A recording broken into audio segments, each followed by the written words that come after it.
let's go ahead and get started. How you guys doing? Hopefully, well, hopefully well. Doing not too bad myself.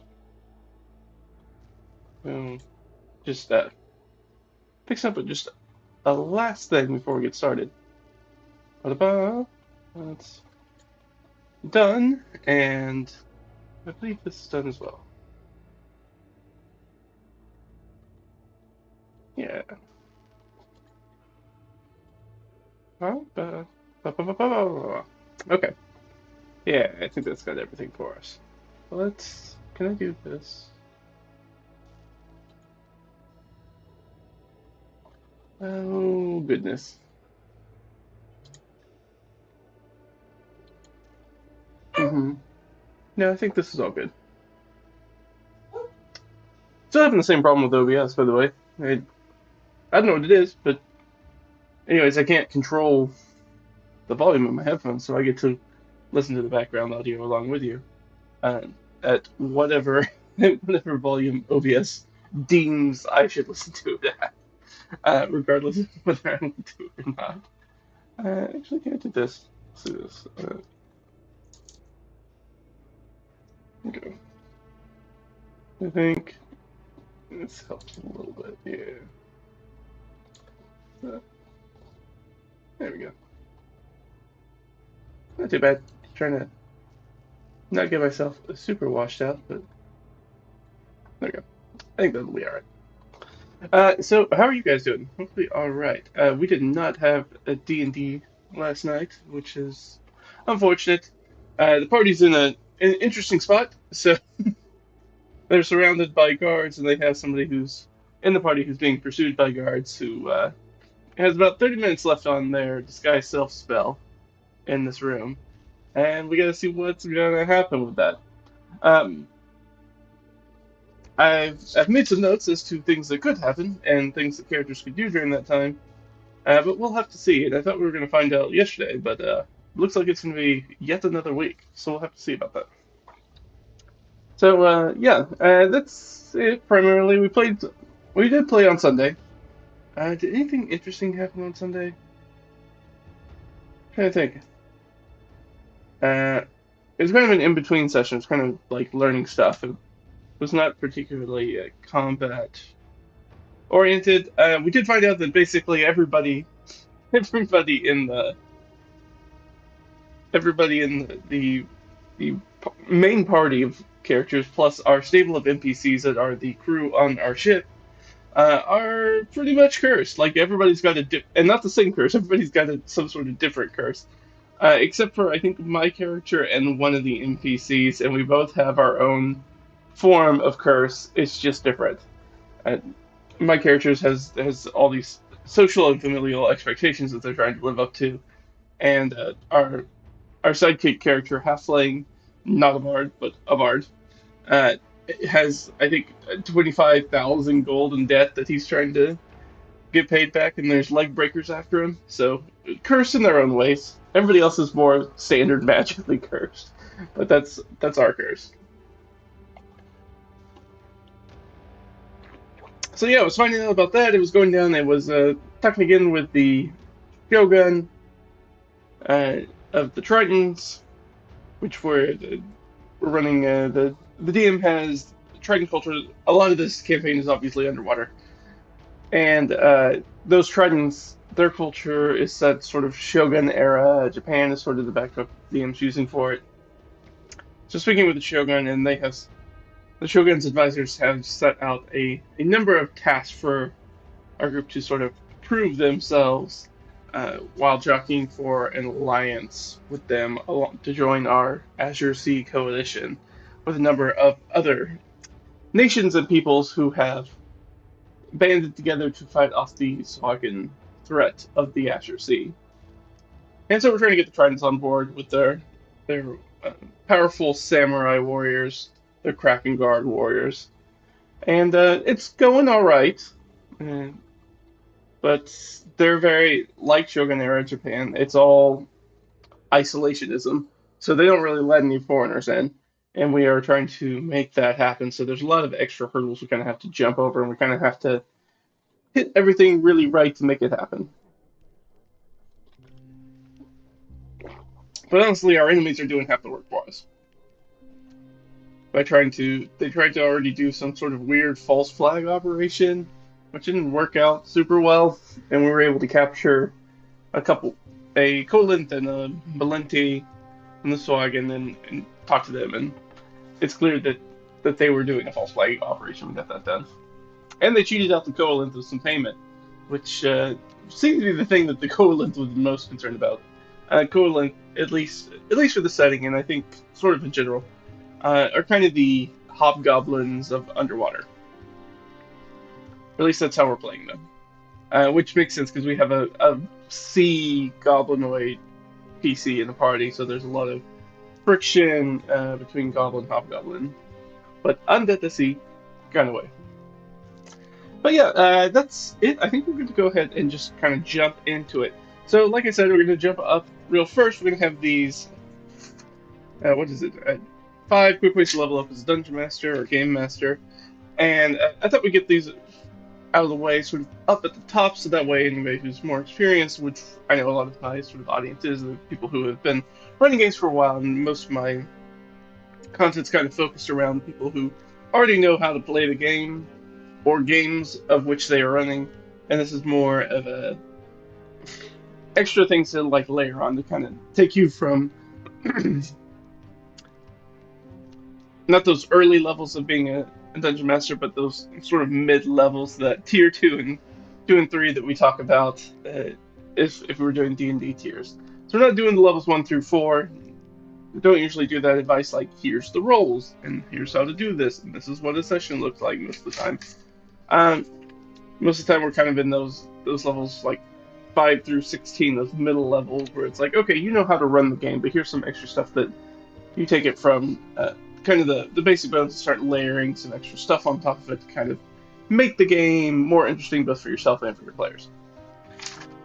So I've got some quick ways to level up, and these are sort of bent towards obviously more intermediate or advanced dungeon masters, and game masters, but can also be helpful for brand new dungeon masters and game masters. But we're going to deal a little bit more with some of that stuff here in a minute. So if you're one of those people, stick around. We're going to get to more stuff, but some of these quick ones might not be stuff that's super easy for you to implement, or at least personally, it's not what I think that maybe you should be focusing on when you're first starting out. You want to kind of focus on some of these foundational aspects and not necessarily some of these things, which are going to be a little bit more, like I said, intermediate advanced topics.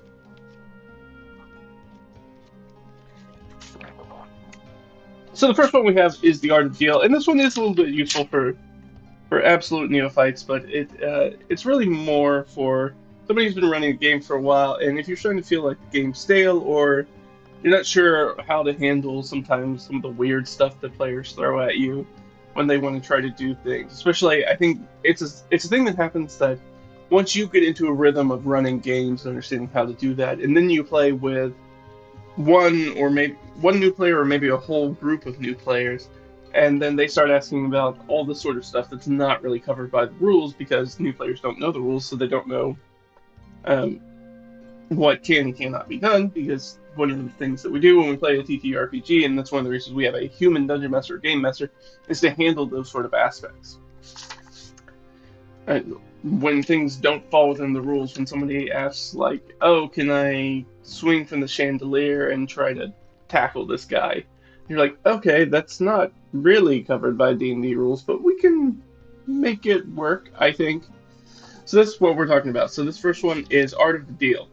And the idea is that basically everything is a negotiation in D&D. Once you strip it away, anytime that you get beyond sort of the absolute elementary foundational aspects of, oh, I roll to attack, oh, but can I jump off this ledge to get advantage when I attack the, carrion crawler or whatever it is that's in the cave. By jumping down from above it, can I, get advantage on the attack? And then that's where we start talking about art, because everything in D&D is a negotiation. Everything can be a negotiation. Usually the player wants to do something. That's great.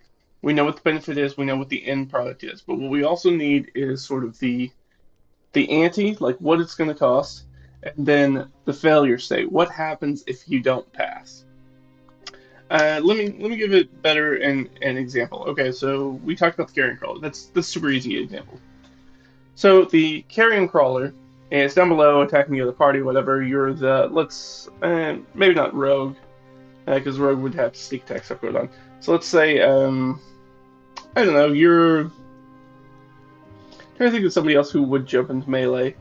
And let's say a ranger or something like that, and you've got a you want to use like ensnaring strike or something. You want to provide some sort of context other than just attacking, which you might otherwise do with a bow.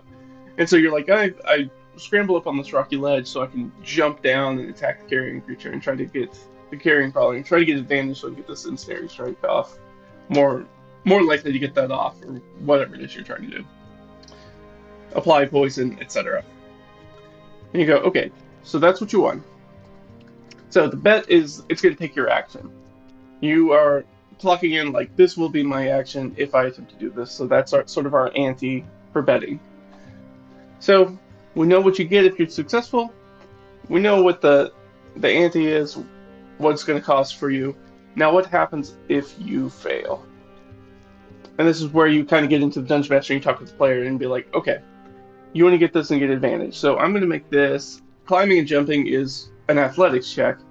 And who knows, your ranger might be more dex-based ranger. And they're like, ugh, can I get acrobatics? And be like, nope, you said climb and jump. Those are athletics. And those are not acrobatics things. I think we oftentimes overuse acrobatics. So I want to really kind of push in. It's like, no, you're doing something that is not necessarily super in your wheelhouse. But as a ranger, you probably have some strength. And to climb up something's probably not too hard. So you go, all right, here's what you're looking at. If you fail this, you're going to fall prone. You're going to miss. And I'm going to make you take some falling damage. Okay, that's it's not great. It's like, all right, if I hit, if I'm successful, I get advantage on the attack. And I'm not going to take any falling damage when I jump off with my sword. All right, that's pretty good. But if I fail, I'm going to take a d6 of damage. Let's say it was only like 10 feet up. A d6 of damage, and I'm going to fall prone. Can I stand up after I'm prone? And maybe the DM will be like, no, I think this is going to take all your movement. I think climbing and then jumping is going to take all of your movement. So you're going to be down for at least a round. Ooh. And then I might change my mind as Dungeon Master and be like, you know what, maybe not the falling damage. Or I decide, what do I think?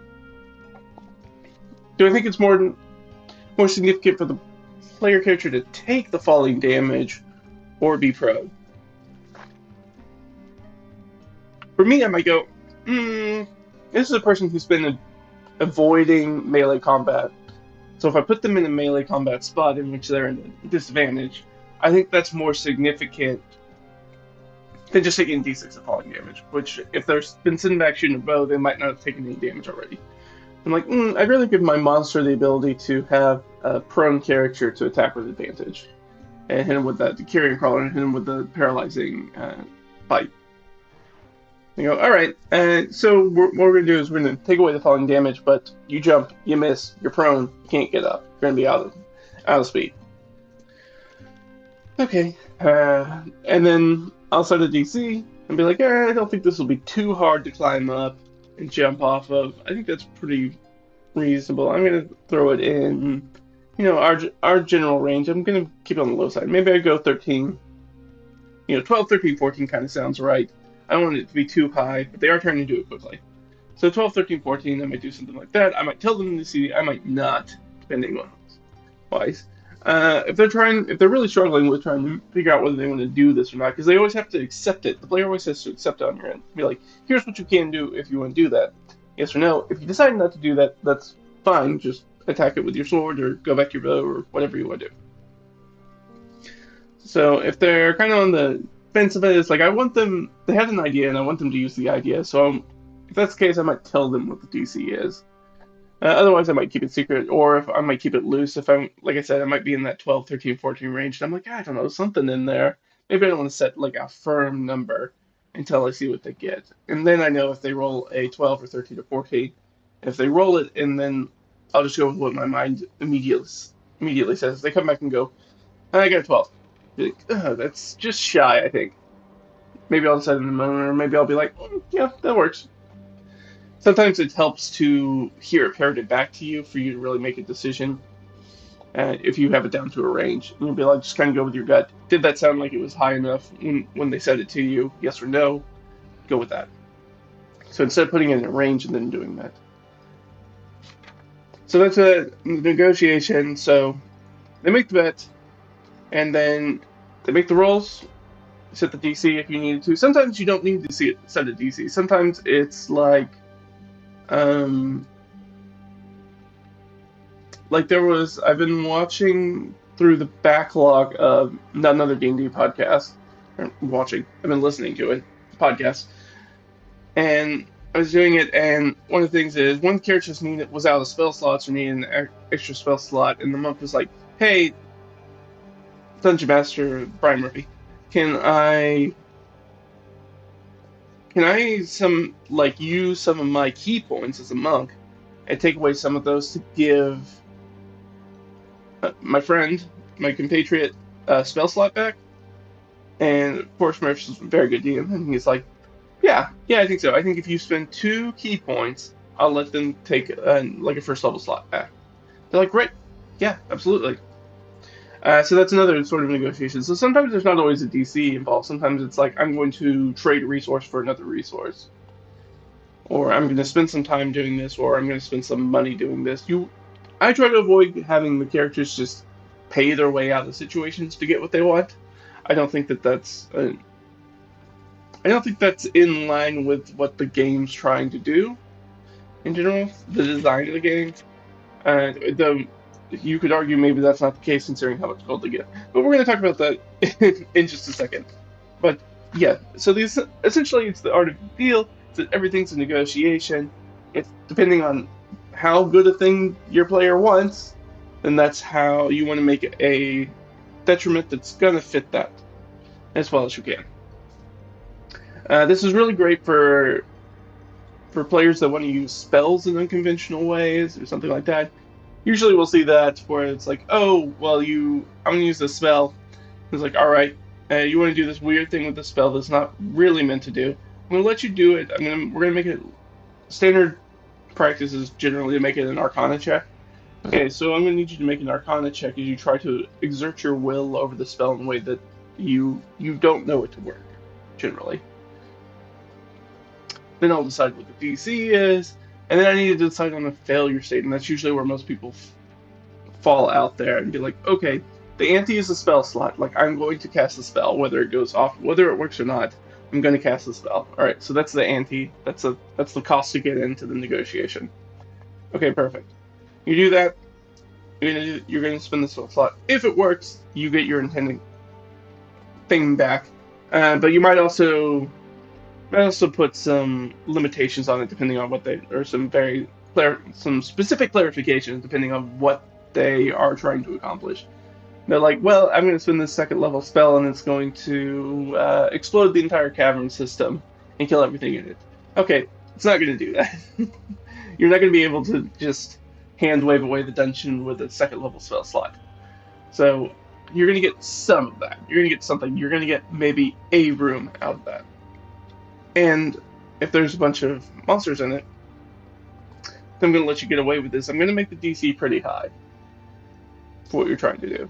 Because I'm like, I don't want that to happen, and I don't think that's useful for the game for that to happen. For you to be able to clear an entire room with one spell slot. Now, because you're not using it as it was intended, like, sure, if you come walk in and cast sleep and you just put all the enemies to sleep and then you guys all just stab a bunch of kobolds while they're down, yeah, I mean, that's kind of what sleep's for. So you did the intended use and you got the intended effect.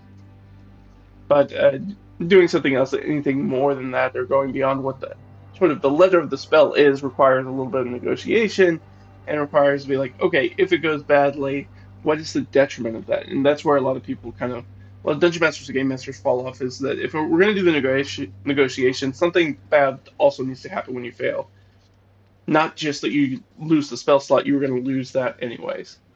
So maybe let's think of a situation. I guess that's a good situation. Let's say that you want to fill out. Your characters realize that there's a bunch of poisonous flammable gas that's kind of leaked into this dungeon underground cavern complex.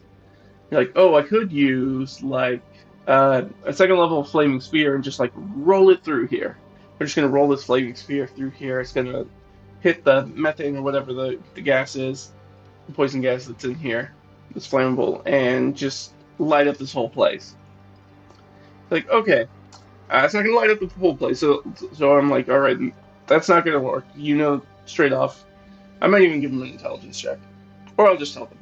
Like, you don't think that you'll be able to set it all off if they have a dwarf in the party or something like that, and be like, you know that this gas is more like pockets of gas, so it's not gonna go. It's not gonna disinfect the entire complex and kill all the kobolds with it. It's not gonna do that, but it will get certainly a room of kobolds. And maybe this next room has, maybe even up to a dozen, depending on what level the party are, of kobolds that you can light on fire and maybe kill all those kobolds. All right, so what happens if it's false? If you fail, maybe there's like a backdraft effect, and it comes back and it's actually you and your party take the damage instead. Maybe that's what happens.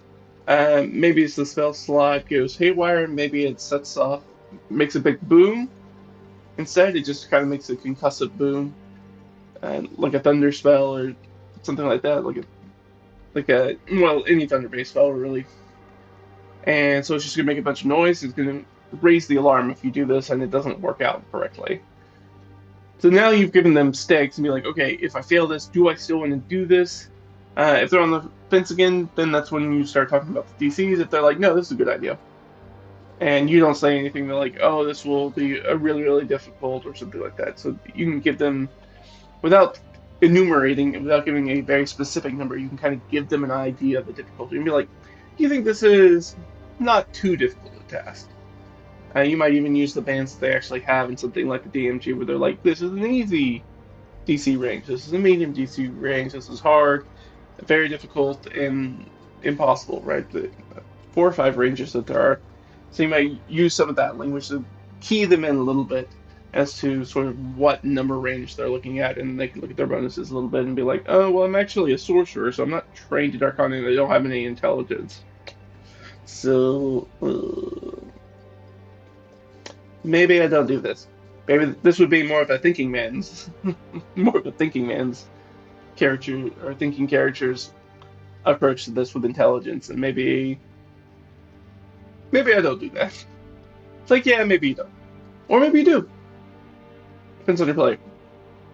Because each player is kind of different as far as their risk and reward ratio.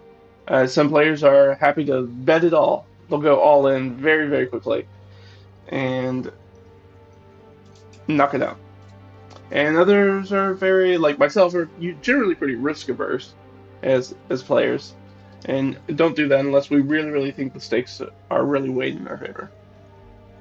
I guess that depends on the character I'm playing. Some of my characters are a bit more foolhardy than others, and others are very, very calculated. But in general, I tend to play relatively even-keeled, calculated characters. It's my style of play, I guess. And so or is probably a personal character, personal character trait that kind of gets expressed in a bunch of different characters and to varying degrees. Like I say, when you play a character, it's an expression of yourself in a way, as you're just highlighting and doubling down on a few interesting aspects of your own character. So yeah, that's number one. So that was the art of the deal. So our second quick tip is the Miser's Touch. So the Miser's Touch is a very, very, very simple one. This is specifically a D&D problem, I find. Most other TTRPGs kind of get around this. Call of Cthulhu gets around this. and things in the world of darkness get around this by having sort of an affluent stat or skill or perk that you can pick up that basically, rather than deal with the nitty gritty of how many dollars are in your pocket, how many coins are in your purse, they kind of have this, oh well, you're relatively affluent. You have a job as long as you sort of keep your job and everything. You have the ability to buy uh, mundane, everyday things that most people can buy. Okay, yeah, no, that works. Now that works a little bit better for something that's more like a modern or sci-fi or at least industrialized setting for a game. Whereas something like D&D, often one of the primary reasons for doing something like going in dungeon delving is to get wealth. That is one of the primary things you're looking to do. So if you're looking to go get wealth, obviously you want that represented in the game. But I think we all know, we've all probably had this experience or are currently having this experience, especially with uh, post D third edition D&D, is, and 4E has it to a lesser extent, is that gold just doesn't do anything in the game, and that's kind of a problem. So early editions of D&D, gold was XP. Gold was something you paid to get trained up to the levels. Then you get into third edition, where that kind of got pulled away, but also got replaced with sort of this robust crafting and magic item economy that you had, where it's like, oh, we just get money, and then we can actually buy the magic items that we want.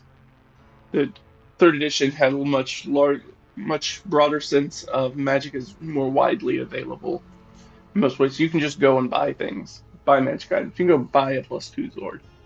And then we step into fourth edition, fifth edition, where that becomes less and less the case. In fourth edition, they did have some magic economy, and then fifth edition, it's very, very squirrely. They give you some broad ranges of what a magic item should cost, but crafting a magic item and or buying or selling a magic item is a very specific downtime activity in 5e in 2024.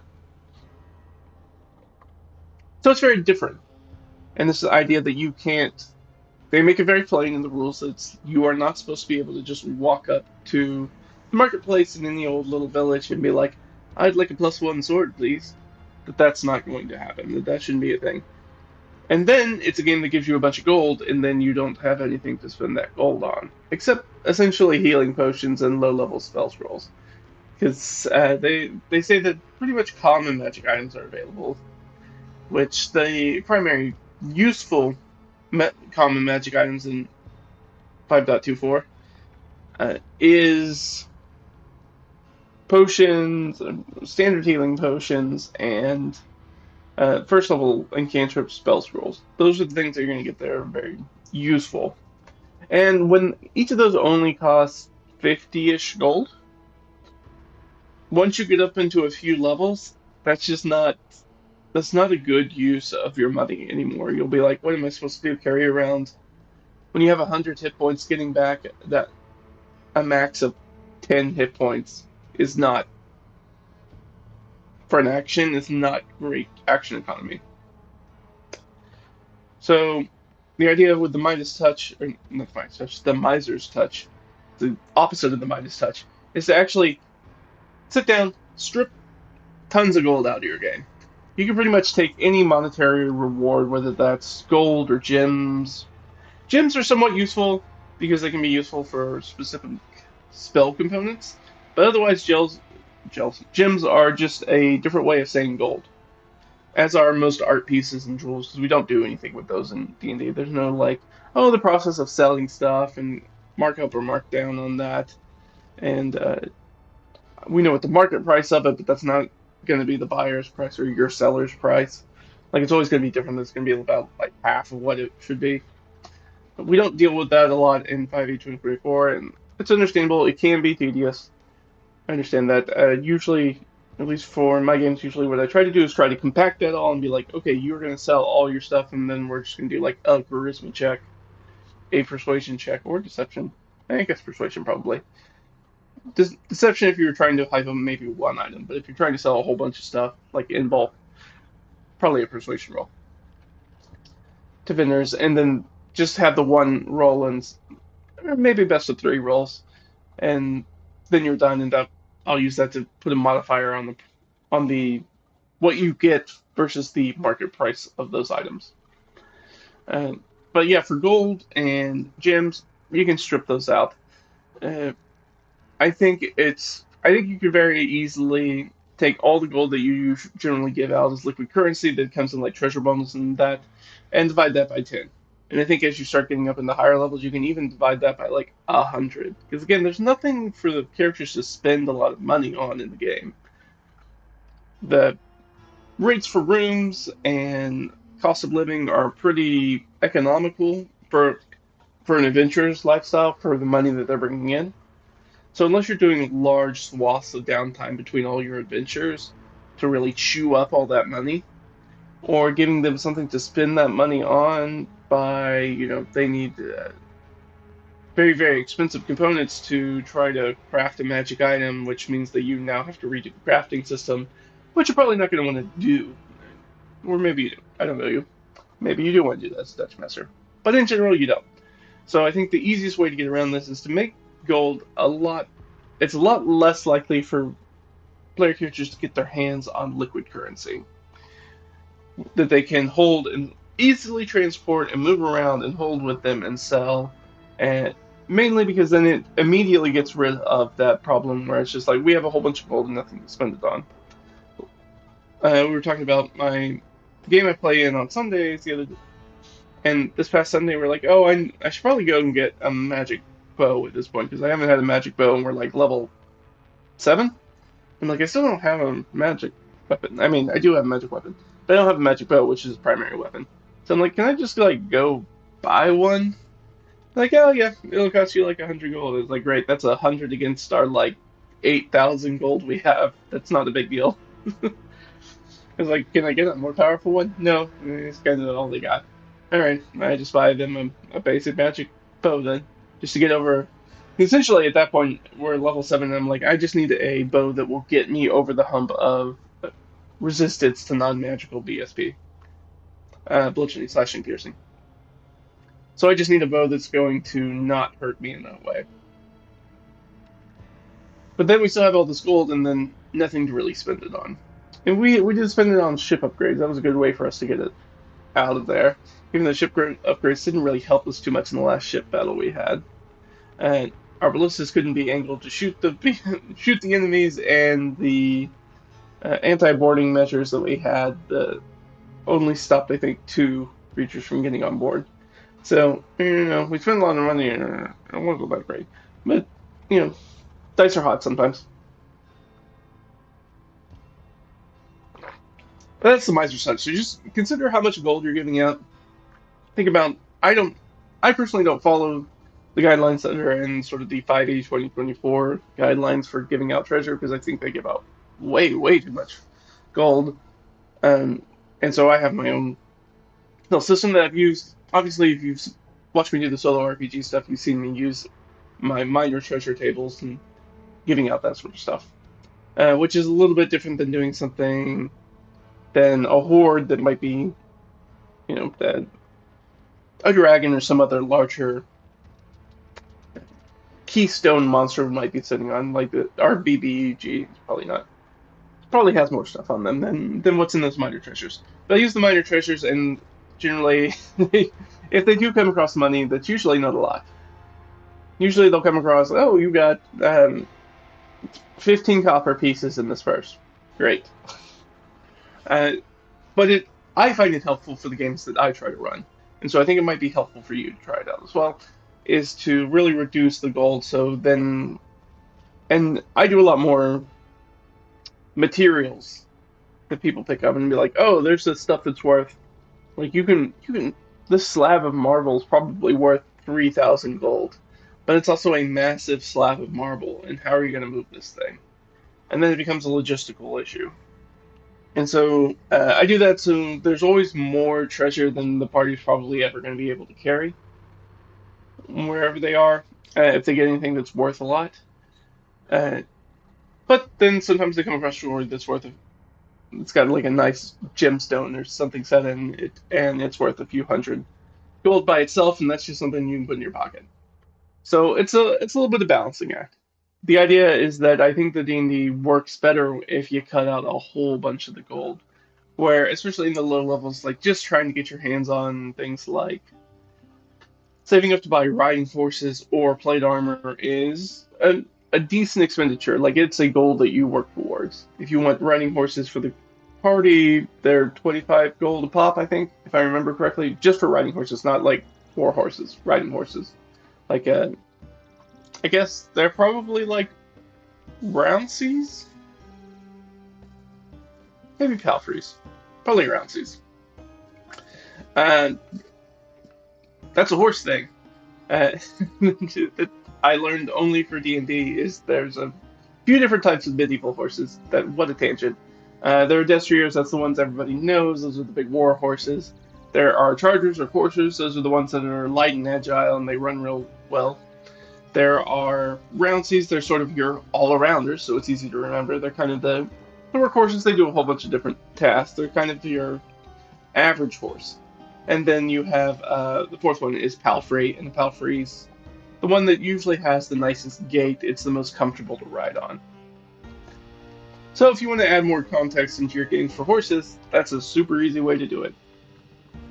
And so you can be like, oh yeah, you want to buy a horse, but what type of horse do you want to buy? What do you want them to be good at? And then you start to understand like why horses are so expensive, and it goes into all that. But yeah, that's a fun thing I learned for D&D, and you can use it and add it to your games as well. And then you just know some stuff about horses, which now we know some stuff about horses. Not particularly useful life knowledge, but hey, I know it, I guess. So that's my perspective. That's number 2. So our number 3 is, let me see, what did I write down? Ooh, the 38 special. So I know I'm a bit long in the tooth. For those of you who are younger, 38 Special is a band. Yeah, it's still touring, I think. I don't know how many of its original members it still has left, but still touring.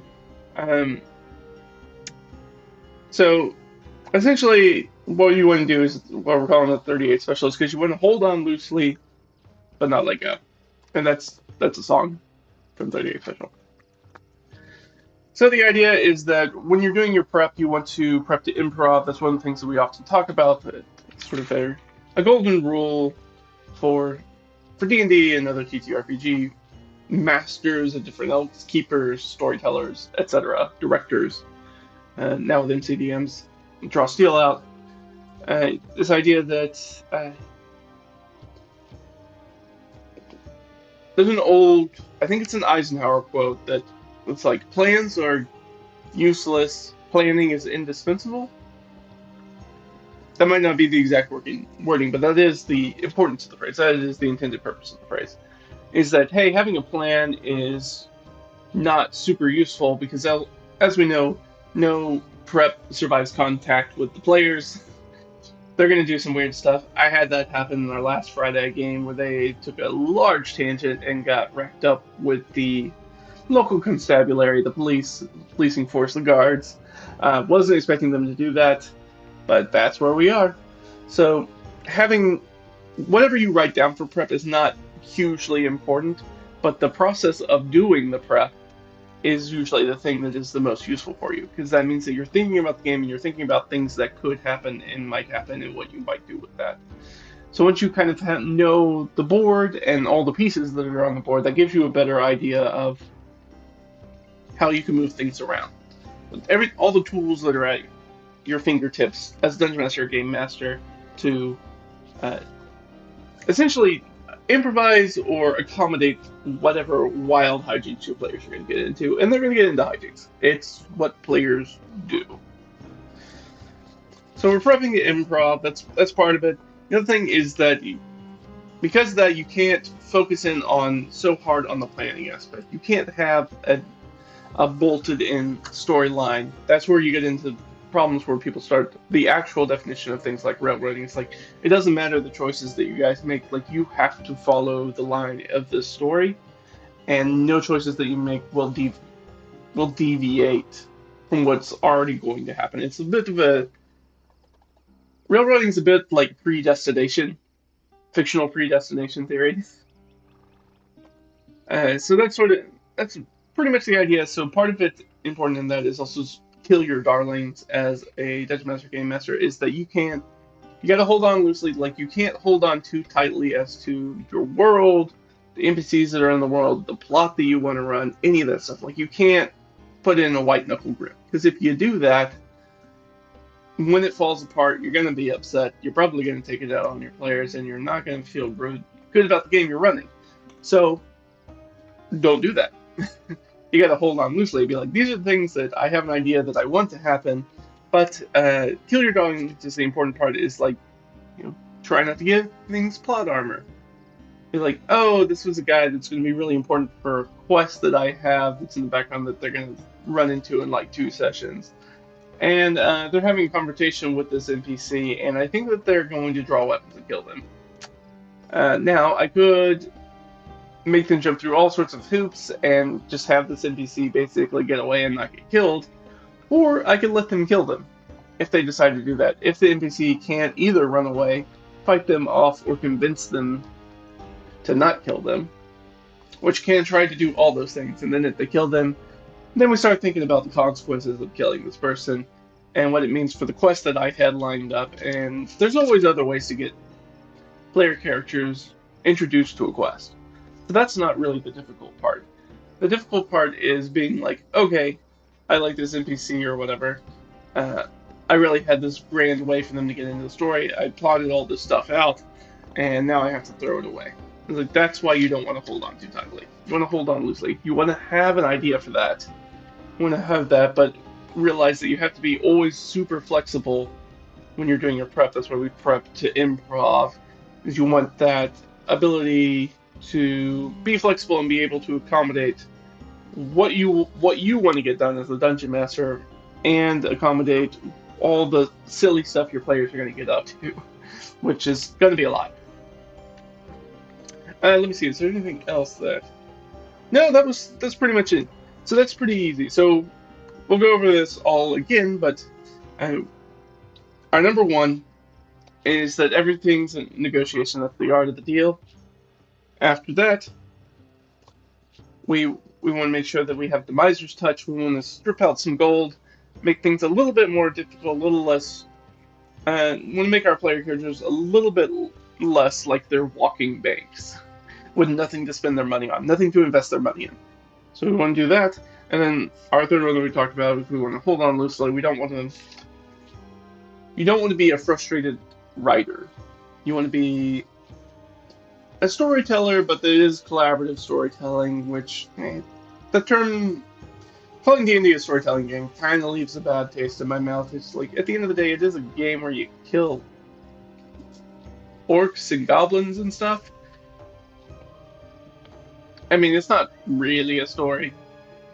I know. People have different opinions. I think that when you call it a storytelling game, you lean too heavily that on the story aspect and not enough on the game aspect. But that's a personal thing. That's for me. That's just not nomenclature that I like to use. All right, number 4. Other mechanics, pick and mix. So this is again more of an intermediate advanced DM thing that you can do, and you probably should start doing, is that when you get into doing homebrew or you need to set up something very weird, pull from existing mechanics that are already in the game. That's going to be your safest bet. Rather than make something completely whole cloth, take something that already exists and just give it a little twist to make it work for you. So a good example of this is reskinning monsters is one of the big ones. You don't always have to make up custom monsters. You can take monsters that exist and kind of hot swap some different features between monsters of roughly the same CR, because you don't want to superpower it.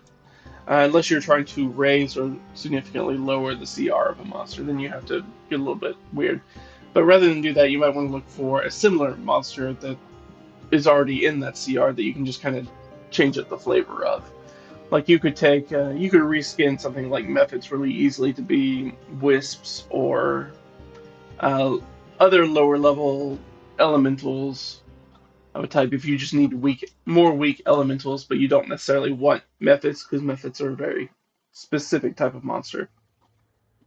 But you can use the method stat block and look at the stat block of whatever you want them to be represented at, and kind of mix and match a little bit of their flavor to kind of turn this method stat block into something that you can use. That's reskinning, essentially.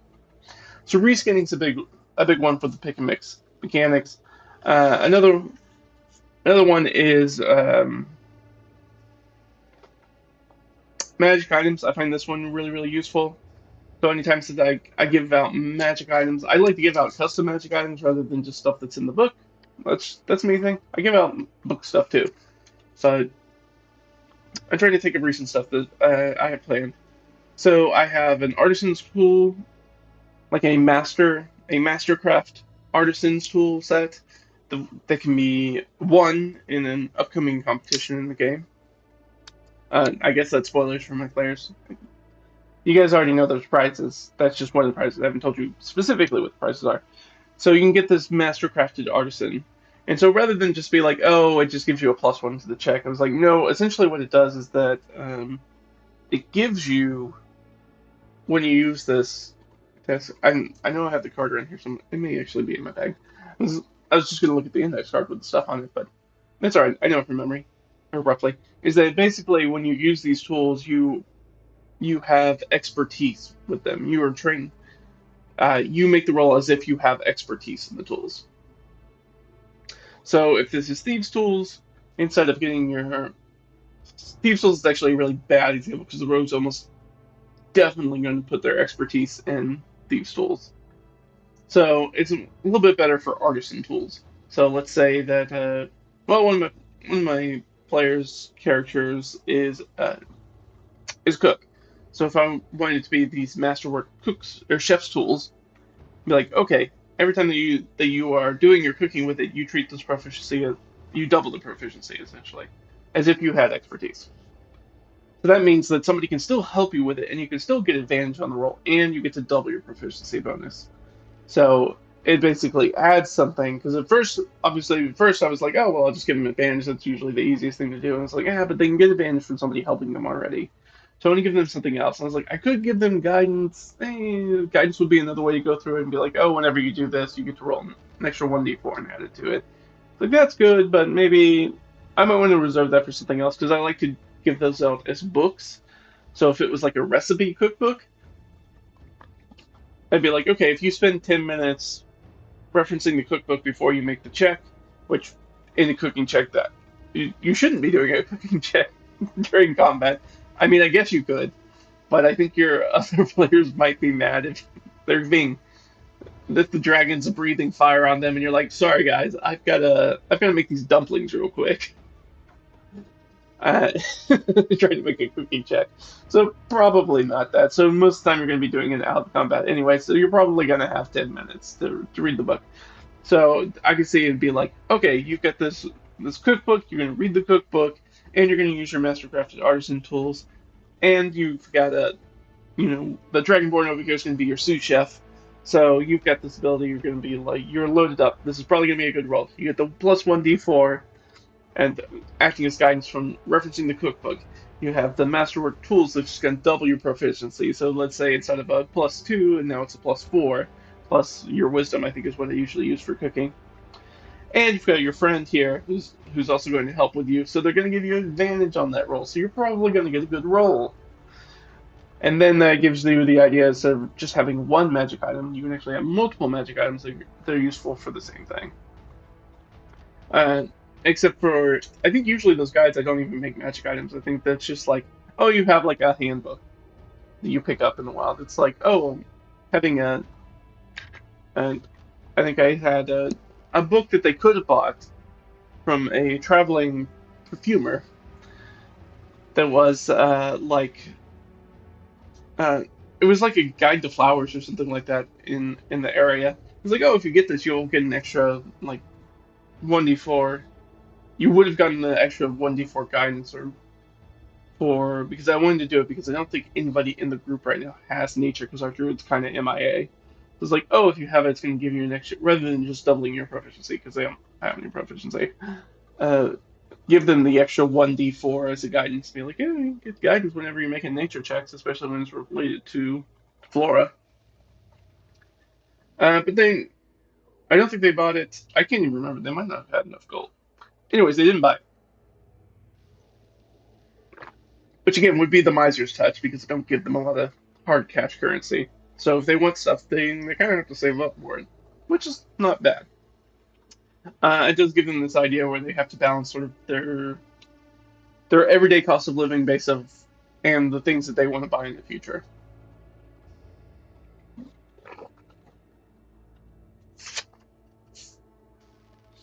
But you can borrow these mechanics. One of the things that I like to do, like I have a character that's got a curse on them, so I was like, oh, well, I wanted to represent this curse. This curse is like sometimes they blink in and out of existence. And I was like, oh, well, obviously the very easy thing you would go to would be like the blink spell, but that's a higher level spell.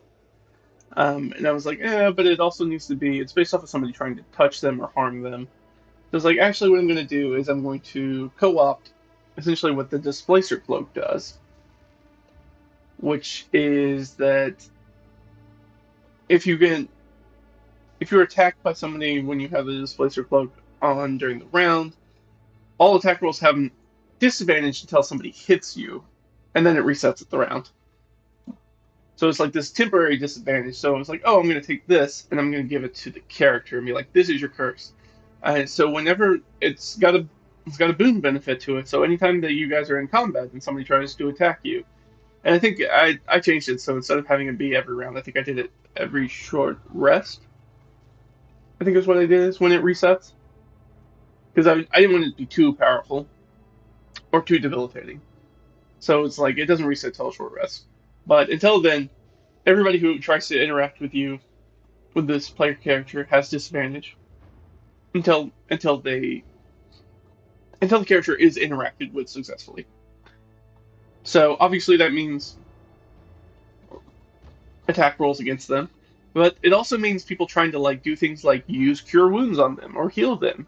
They also need to make rolls to do that, or this player character blinks out of his existence and they're not able to cast on them, or like if they're unconscious, they try to grab them and pull them to safety. They can blink out of existence. It's not good. It because it also means that people trying to help you, somebody trying to feed you a potion or hand you a potion, like you can just blink out of existence and then they're not going to be able to grab you. Once you flicker and phase back in and out, then they lose the opportunity to do that. And so this person kind of loses their action, and in addition to that, you don't get the thing, which is rough. It is a curse, so it's meant to be bad. But it also has some good stuff. Obviously, having disadvantage on your attacks on attacks against you is pretty potent as a silver lining, as a gilding for that terrible curse. So it's not all bad. Like it's kind of a the way it was set up in games that it's sort of a monkey's paw wish. So this character was like, oh, I don't ever want to be hurt again. I think is the language they use. So this entity is like, gotcha. Here you go. And this sort of genie's wish fulfillment monkey paw thing is like, great. Now things just can't touch you. And that's sort of the downside of it. So yeah, you can take mechanics from other parts of the game and swap them in. This is also how sometimes I build traps or hazards. Really useful. I look at a spell that might be useful. Let's say it's a fifth level party, so maybe I look at a third level spell. And I'll go through and look at third level spells and be like, if I want to set this trap or hazard, what would be I'll find a spell that I like and be like, what would be a situation that this spell would immediately render obsolete? And then take that and twist that around and be like, okay, I'm going to set up this situation in which if somebody walked in and casted, I don't know enough third level spells off the top of my head to give a thought. And I was going to say Fireball's the third level spell that kind of jumps to mind. So let's do. Sure, let's do Banish. Banish is a good one. So there's a real nasty demon or whatever it is in here. Be like, oh, that's a tough fight. But if we had somebody who had Vanish who could just walk in, maybe they have a crappy charisma saving throw or something like that, and just could cast Vanish, and this demon or whatever it is just off by themselves, they can totally just walk around an encounter using that spell. Because there's no other hazard in this room, maybe except for that. And use that to sort of set up challenges. That's not the greatest example. Let me do water walking's a fun one. So you can have a mostly flooded chamber. Maybe it's got all sorts of nasty stuff that's in the water, murky, nasty stuff that's in the water. That's going to be really detrimental. So if you don't have spider climb, water walk, something like that, something that gives you the ability to not have to get into the water, you can just get around this completely. Which is a great way. I like setting up traps and hazards that way, where it's just like, oh, there's one very clear way to get past this, and if you have the spell, that's great. If you don't have the spell, that's fine. You can still get through here, but you can't just waltz right past the challenge. Like, you're gonna have to interact with the challenge. So if you set stuff up that way and pull mechanics from stuff like that, or use spell effects, that's a very common one. So one of my favorite ones is always to do like we did this in the solo RPG room where we had the chasm, and I was like, oh, well, I wanted to put a hazard in there, so I looked through the spells real quick, and I was like, oh, let's use reverse gravity. So now there's this room that this chaos magic's going off, and the gravity keeps reversing through the room, and like, how do you jump across a chasm? How do you time the jump and try to get across when you don't know when the gravity's going to fluctuate? Where the gravity where they're trying to time it so the gravity actually pushes them to the ceiling so they can get across the chasm before it flips back and then throws them, what was it, like 20 or 30 feet? Probably even, well, because they're already 10 feet up, so 30 to 40 feet down into a chasm, which would have been really detrimental for the players. So they're like, oh, well, we're going to tie ropes around the person, and they're going to try to time and try to run. And it's like, it's a random effect, though, so there's always a chance that you can't really time it, so you're just going to run, and I'm going to roll a die, and we'll see whether the gravity is fine or not. Or whether it reverses, and if it reverses, can you get across before it re-reverses? So that's a really easy way to just kind of take mechanics from different areas. Another good one is use exhaustion more. At least the 2014 version of exhaustion. I don't really like the 2024 one. The 2024 one's more like just give them -1s, just these floating modifier negatives to rolls, which to me is counterintuitive to how the rest of 5e is designed. Because the rest of 5e doesn't work with these sort of small numerical floating modifiers, which makes all your math just a little bit more difficult, which slows down the game quite a bit if you do that. So I instead like the 2014 exhaustion rules, and those are the ones that I keep playing with. But using exhaustion for things like just getting around in the world, just trying to travel over land is one of the things that I use for it. It's like actually just sometimes the hard part is just, especially at lower levels, is just getting to the dungeon. That just means walking through the wilds, getting exhausted, make sure that you can find food and water and stay safe and deal with all sorts of nasty, dangerous things that are out in the wilds, as well as hazards, falling down into ravines, etc., doing that sort of stuff. So you can grab a lot of mechanics and mix and match them. But yeah, giving spells or other sort of class abilities on magic items is one of my favorites too. I talked a little bit about the guidance, but another weapon that I have gives them the ability essentially to cast is it Holy Weapon? I think it's Holy Weapon. It's a low-level spell, but able to basically activate it on this weapon once per short rest, I think. Once per short rest. Which basically allows them to deal an extra like 1d4 radiant damage with the weapon. Which is useful because we have fought some undead in the campaign. They have fought some undead in the campaign, and some more undead have shown up. And that might be a thing that's happening in the campaign. We'll just see. They kind of jumped on it, so I'll have to see how far they run down that particular rabbit trail. That is one of the problems that I'm kind of having running my current game right now, is that I have so many dangling plot points out there in front of the characters that I think that they get a little executive dysfunction. They have a little analysis paralysis trying to figure out which ones are the important ones. Which I try to let them know. It's like, look, whatever you choose will end up being the important thing. So it'll get wrapped up into a primary plot in some way. So it kind of depends on whatever you buy it on. Just because I run a little bit more of a character-driven rather than plot-driven kind of game. But yes, that is the mechanics pick and mix. And let's finish this off with number 5, the self-fulfilling role. So this is something that I do in my games, and I think more Dungeon Master Game Masters should do this. So, what is the self-fulfilling role? Self-fulfilling role is... This is one of the... Let me take a step back. So, I know I don't do a lot of me... I haven't done any showing me Dungeon Mastering other people. That's a whole logistical nightmare, plus trying to get everybody's consent to do that is already a little weird. But I generally do not run with a Dungeon Master or Game Master screen of any kind. I generally roll in the open. Here's the thing: is like if people are going to pay attention to it, if they want to read off my notes, they're going to do that sort of cheating stuff. They're just ruining the game for themselves. Now, if it becomes a problem for me, then I'll do something about it. But in general, it doesn't create a problem for me. It's like if you desperately need to know what's coming up next, then that's on you. Now, here's the thing: is we talked about with the Hold On Loosely, our 38 special, is that those prep notes, are just kind of notes. They're not set in stone. They're not definitely the things that are going to happen. They're more like guidelines than a pirate code.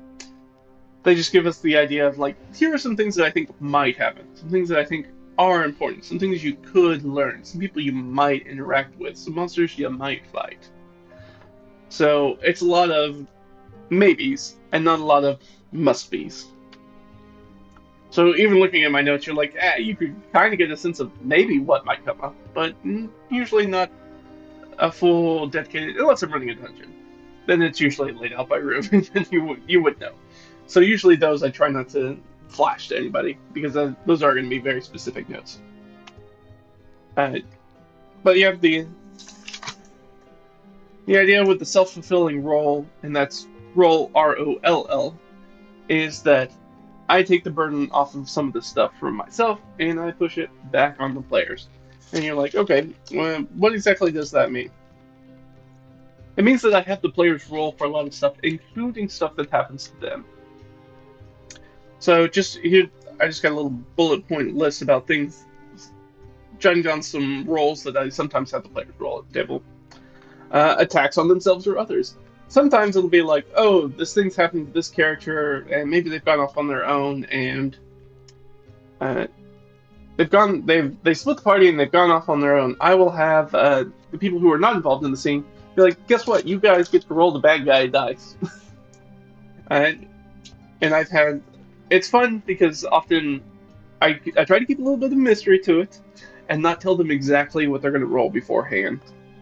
So sometimes they'll be like, can you give me a roll? Roll a d20 for me and tell me what you get for this person who's not in the scene. And they'll be like, oh, nice, I rolled a natural 20. Great. This guy just crit on you.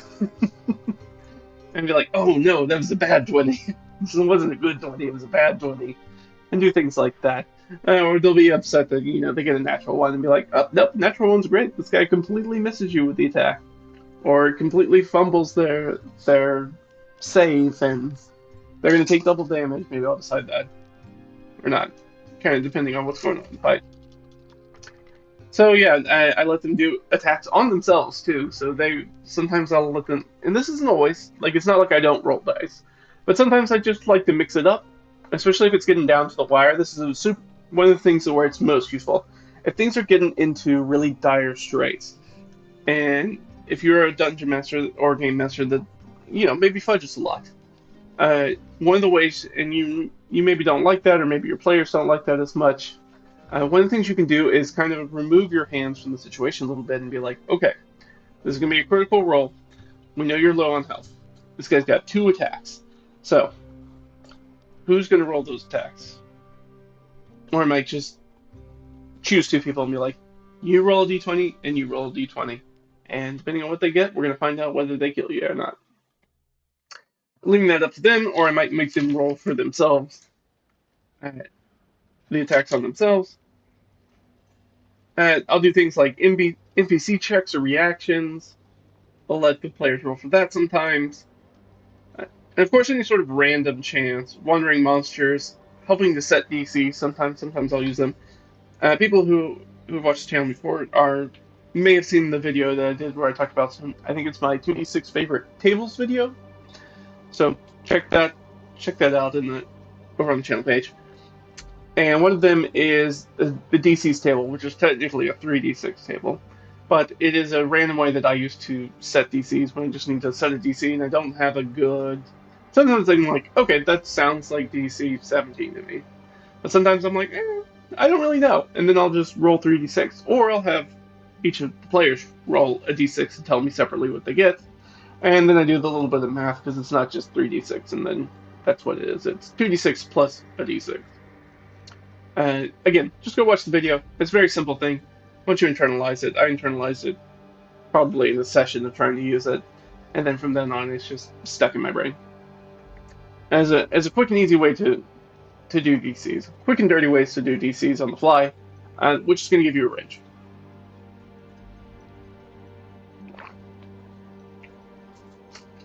So sometimes I'll let them roll that, let them choose randomly, or tell them that I'm going to roll, and then I have them choose high or low. If it was just like a random chance, or I'm trying to figure something out. Like sometimes I'll have an idea and be like, I think that this person might come across this scene. There's a chance they might come across this scene, and they could have some impact there. You, player 3, would you roll a d20 for me and tell me? And oftentimes I'll be like, roll a d20 for me. You want to roll low. Sometimes I'll tell them, or you should probably roll high. Not that gives any indication as to what their result's going to be, but at least that kind of gives them a reference point for when they're rolling and what they're trying to do or trying to accomplish. And once you put that onus sort of on the players, then you don't have to worry as much about being like, oh, I knocked out this character or I killed this character. Like we had a character die a couple sessions ago. Ended up getting brought back and it's got more stuff going on. That's under the hood stuff. The thing is that I don't think that anybody in that situation thought that the death was unfair. We saw what the dice were. That's what the dice were. It happens, especially at low levels. Not everybody going to make it out. Make it out of the low levels, which is okay. Death should always be on the table. And it's even better when you can take it out of your hands and put it on the player's hands and be like, I need you to roll. Now, the other thing that I do is, and this is separate, so that was the self-fulfilling role. That's everything you need to know. Is sometimes when it gets to the important roles, let the players roll. It's fine. If you really want the dice, if you're really okay with the dice being rolled, then have them roll it. Because they're probably not going to fudge for themselves, especially if you don't tell them whether it's a good roll or a bad roll. They're probably just going to give you the roll. Now, the other thing that I do that I've been doing in the home game, which I've liked, and I think everybody likes, is I do secret death saving throws. Which means that whenever a player goes into death saves, they roll for it, and they keep the results of the roll to themselves. That means I don't know as a dungeon master, and nobody else at the table knows. This is like, if you guys don't go check on your downed compatriot, they may die in the battle, and you have no idea. You don't wait until be like, oh, now they have 2 death saving throws, so I guess I'll go over and put a potion down their mouth and they'll pop them back up. Or I guess now I'll use healing word on them. Or something like that. It's trying to get away from that kind of style of play where they're trying to sort of meta currency of death saves about when you help one of your other friends instead of just being like, you don't know. So it does 2 things. First, it does that, so it kind of puts some expedience on, like, you should probably help the person who's down because you have no idea how close they are to death. They might roll a natural 1, and then they're an extra death saving throw down than you think they are, or maybe they pass all of them and you don't know until you go over and check on them and you're like, oh, they're stable. So a couple things that I add on to that. So if you are stable in the game, so this is all a homebrew death saving throw. So use it if you want. Check it out. So death saving throws. You go down. You make your rolls hidden. You don't tell anybody, including the dungeon master. Part of that is number one means if you're fully stabilized, I want you to keep rolling just to fish for natural 20s. So if you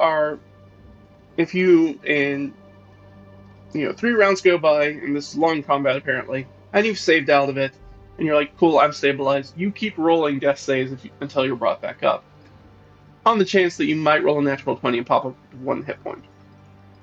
But also, if you roll any additional failures, they don't count for anything, so it's not a big deal. So that's part one. So players at the table never have any idea about where somebody is on the track.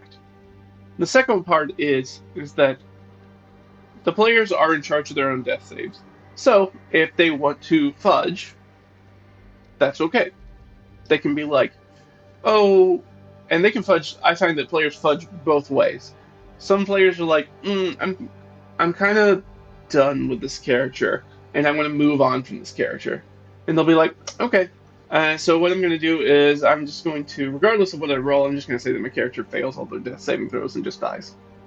Because I'm just not gelling with this character or whatever it is. And I'm thinking maybe a new character is right for me. I prefer playing a different character. Maybe it's not working in the group. Maybe I don't like their storyline. Maybe it's just not coming together. Maybe I just don't know. I'm not really gelling with the character. Just not. I thought it was gonna be something else, and now getting in and playing it, I'm like, I just don't really like the character. And you want a different character, whatever the reason. You can be like, yeah, I'm just gonna make sure they die. So if it comes up and they're like, no, how could you have died? It's only been 2 rounds. You can be like, yep, I rolled a natural 1 on the first roll, and then another failure, and so I died. And that goes the other way. You can be like, no, I definitely rolled, and I definitely got it. They can also say that, they rolled their die and they got a natural 20. Trust me, if it happens like more than once, if it happens often enough, you're gonna know that the person's lying about it. So there is this sort of idea that they need to temper that. And then you can always change it later and be like, actually, we're gonna do the death saves back out in the open. I like it because it kind of gives the player a little bit more control over what could be the end of their character. If they want to go that route, or if they want to make sure, I'd be like, no, I really like this character, I want to see where it's going, so I'm going to make sure that they at least don't die, that they stabilize. I'm fine with that.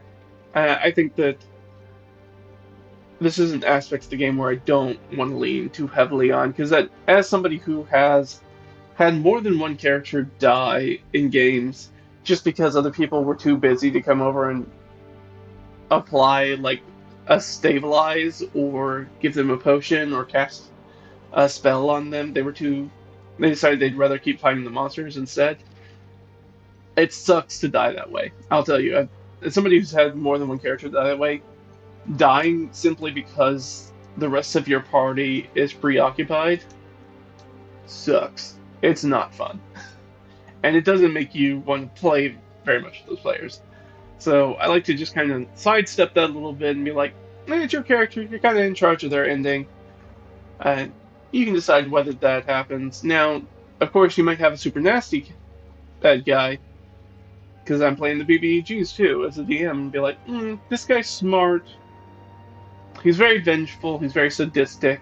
Maybe I'm like, he'll stab a guy while they're dead in death saves. And, player at that point can be like, oh no, I passed my death save, so I definitely don't automatically die. But they could also be like, oh yeah, I died.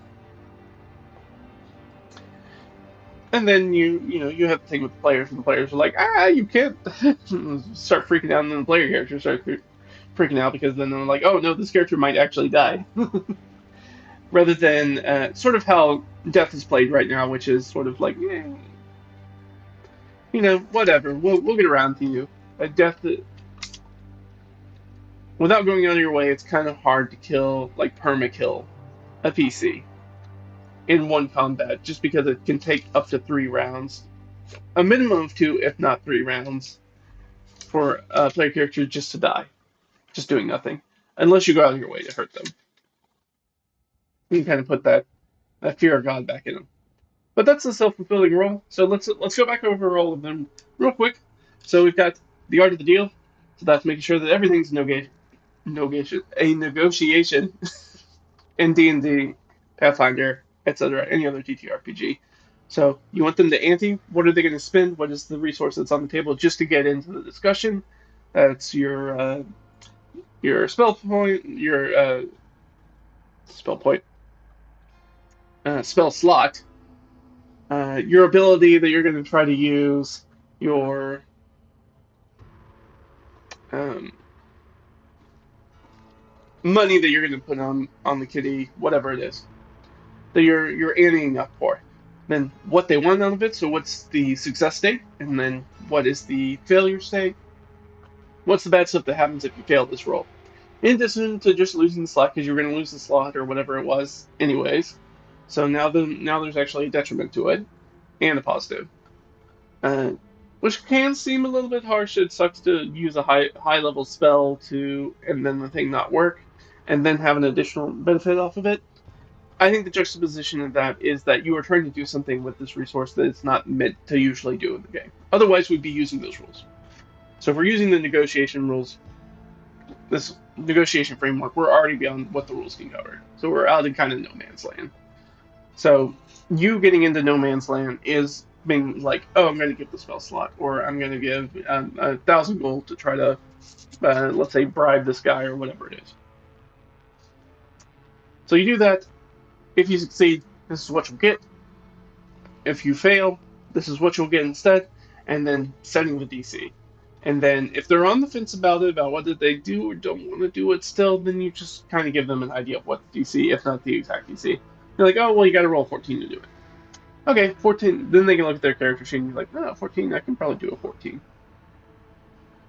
Now, sometimes what will happen is that somebody will then try to add that help action onto it. Afterwards, like, oh, I could help you. That is like, no, no, no, no.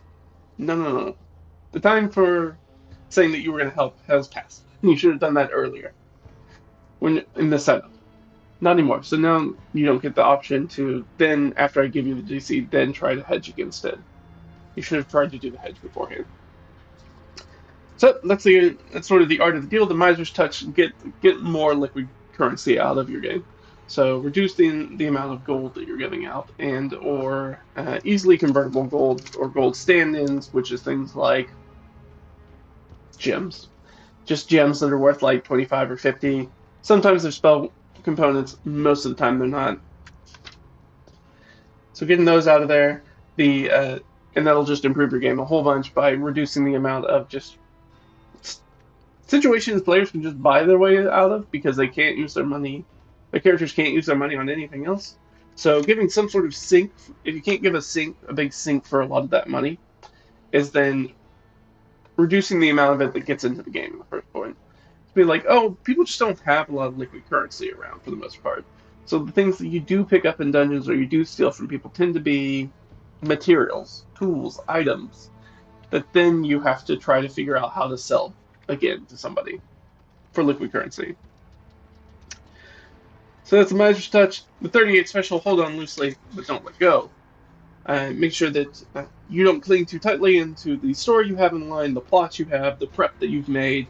Instead, focus on using them as tools to be flexible for the shenanigans that your players are going to throw at you, because they're going to do it, and you're going to have to deal with it. And the last thing you want to do is try to strong-arm them into a preset path of going through an adventure, because then you're making their choices not matter, and then that is railroading. So you don't want to do that. And the easiest way to do that is kill your darlings, making sure that, hey, if you're going to put something on the board, you have to be okay with it, not making it off the board. The idea is like, hey, if you're going to plop down a god and that god has a stat block, that god can be killed. So if you want something that can't be killed, don't put anything on the field that has a stat block. Because then they don't have a way to engage with it. You're like, which is generally how I treat gods. Because I think it's a little silly to go out and kill gods. And that's just me. And I think of that somewhat beyond the capabilities of even level 20 characters. But, to each their own. Some people play D&D like it's a JRPG, and in the JRPGs, you always kill God at the end. That's what you do. So to each their own. So that was that. So hold on loosely, don't let go. You're 38 special. Mechanics pick and mix. Use mechanics rather than trying to invent all new mechanics. Look at mechanics that already exist in the game that are already tied to items, to spells, to traps, to monster abilities, to all that sort of stuff. Find stuff that already exists in the game, reskin it, and swap it around. That goes for monsters, that goes for abilities, that goes for magic items, traps, hazards, etc. Do that stuff. It'll make your life a lot easier rather than trying to come up with brand new mechanics for everything every time. And our self-fulfilling role is that sometimes you just let the players roll against themselves and their other players. Sometimes it removes a little DM culpability, being like, I didn't kill your player character. The gods killed your player character. The gods of fate shown in the dice killed your player character. And you rolled them. So, I mean, it's not your fault. It's the dice. But at least it's not my fault. I think it was good and bad. So sometimes it's just helpful. It gets them engaged, gives a little mystery, a little performative mystery to it, to not tell them what they're rolling for beforehand. To tell them, oh, you want to roll high on this, or oh, you want to roll low on this, and then having them attack other players is a real easy way to keep people involved in a scene in which their character might not be in, which sometimes people really tune out. So it can be really helpful to be like, actually, you, player A, players B and C are in the scene, but I need you to roll a d20 for me and tell me what you get. And like I said, I talked about previously that I'd had some players who were not in the scene actually play NPCs that were in the scene, which is something I want to do more of. I just find it really difficult to find a way to slot that in because the players don't have the world knowledge that I have or that these NPCs would have, and I think there's a lot of where I have to stop them and be like, "Oh, actually, this," or "You think this," or stuff like that. So sometimes it's not that I don't mind. It's not that I mind doing that. I don't mind doing that, but it does slow down the game a little bit more to make a A-B conversation an ABC conversation by adding an entirely extra 50% of participants into it. So sometimes it's just faster to be like, I'll just play the character and we'll get through it. Just because we want to keep things snappy and moving. But yeah, giving the self-fulfilling role, letting them roll for themselves, letting them roll against each other, taking the fate in their own hands, and in the magical math rocks from the dice gods. And that's everything. That's our 5 sort of quick, easy ways to upgrade your Dungeon Master, Game Master game skill levels. Those are sometimes people really like these super tidbitty things. It's one-offs. Like again, at the end of the day, if you really want to improve in being a Dungeon Master, Game Master, you got to run games, and you got to run games, and it's actually almost better to run the same game a lot. So it's something that you can do with your group. So if you have a group that maybe they're not quite set on a party, or you want to introduce potentially a campaign, or you're playing a one-off with some people, it's like don't be afraid to run that same dungeon maybe 2 or 3 times in a row and have the players all play different characters, and that helps them decide which player character they might want to lock into for maybe a longer adventure or campaign. It's a good way to just kind of run a funnel and be like, let's just get through some player characters. If you like your character, you can play them in the next one shot. We're just going to do the same one shot, or maybe probably a different one shot. But to quickly run through adventures and one shots like that stuff really will help. Repetitions help. That's practice. Repetitions are practice, and practice helps. So run games. These little tidbits, these little sound bites will only get you so far. If you're not also working on just stuff that you need to work on for your own DMing skill. And I'm not ever going to know that unless I play at a table with you. And even then, I might not still know what is the most difficult aspect of DMing for you personally. I mean, unless you tell me. You could tell me. And then I know. And then I might be able to help you. But yeah, that's it. So the second part of the stream, and we're good ways in. I'm probably going to get a little bit more coffee. We'll fix that up. We're going to jump into the second one. So we're going to talk about, generally, like I said, most of my content that we talk about around here is mostly intermediate Dungeon Master stuff. So I want to take a step back and do some low-level Dungeon Master, Game Master stuff. Take a step back and do some stuff that's like, what does it look like for somebody new getting into the hobby? There's a lot of advice out there across the internet, across many books, across many different TTRPG systems and editions of those different systems. And the quality and quantity, the quantity is so high and the quality is so varied that I thought it might be easier if I just take a step back and look at some of these foundational things about what it means to be a Dungeon Master or Game Master and start from kind of ground zero and go from there. From a brand new, untouched, unspoiled nature of somebody who's going to walk into D&D or another TTRPG for the very first time and try to get behind the screen and what they're going to do and how to do it. I was going to say successfully, but I think everybody's experience with being a DM up front is honestly kind of a shit show. It generally is for a little bit. You fail fast, you learn from those failures, you move on, and you get better. So repetitions, reps help a lot. I can tell you the first time that I got behind the screen and DM for somebody, I was running a published adventure, like a published one shot. We'll say that. A published one shot for that, and my players absolutely demolished that adventure, just absolutely crashed through it. And but it was nice doing a published adventure first because I was like, I don't feel like this was my fault. I feel like this was just kind of an easy adventure, and they just steamrolled over it. It was also a combat-heavy adventure, and so I was like, okay. But by doing that and seeing at the things that the published adventure didn't do very well, now I have an idea of like, if I was going to make my own adventure, if I was going to take this adventure and make it for myself, what I might change about it, what I might make different, what I might make easier, what I might make harder, what I might cut out, what I might add in to try to make it a better adventure in general and potentially a better adventure for me to run. So we're going to do that, but I'm going to take just a quick break and we'll get a refill on my coffee and I'll be back in just a second. So hang on, we'll be right back.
Alright, we're back.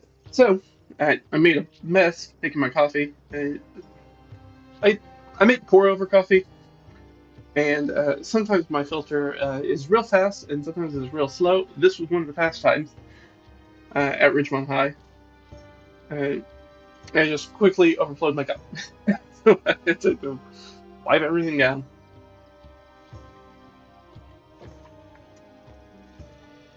And sometimes it feels like it takes forever for it to fill. Just not this time. But now all our probably veteran, more experienced DMs are gone, and that should leave us with just this, our fresh putty, our clay to be molded, our neophyte, our beginner dungeon masters and game masters, and those are the people that I want to talk to, kind of for the rest of today's stream. So we're gonna look at that.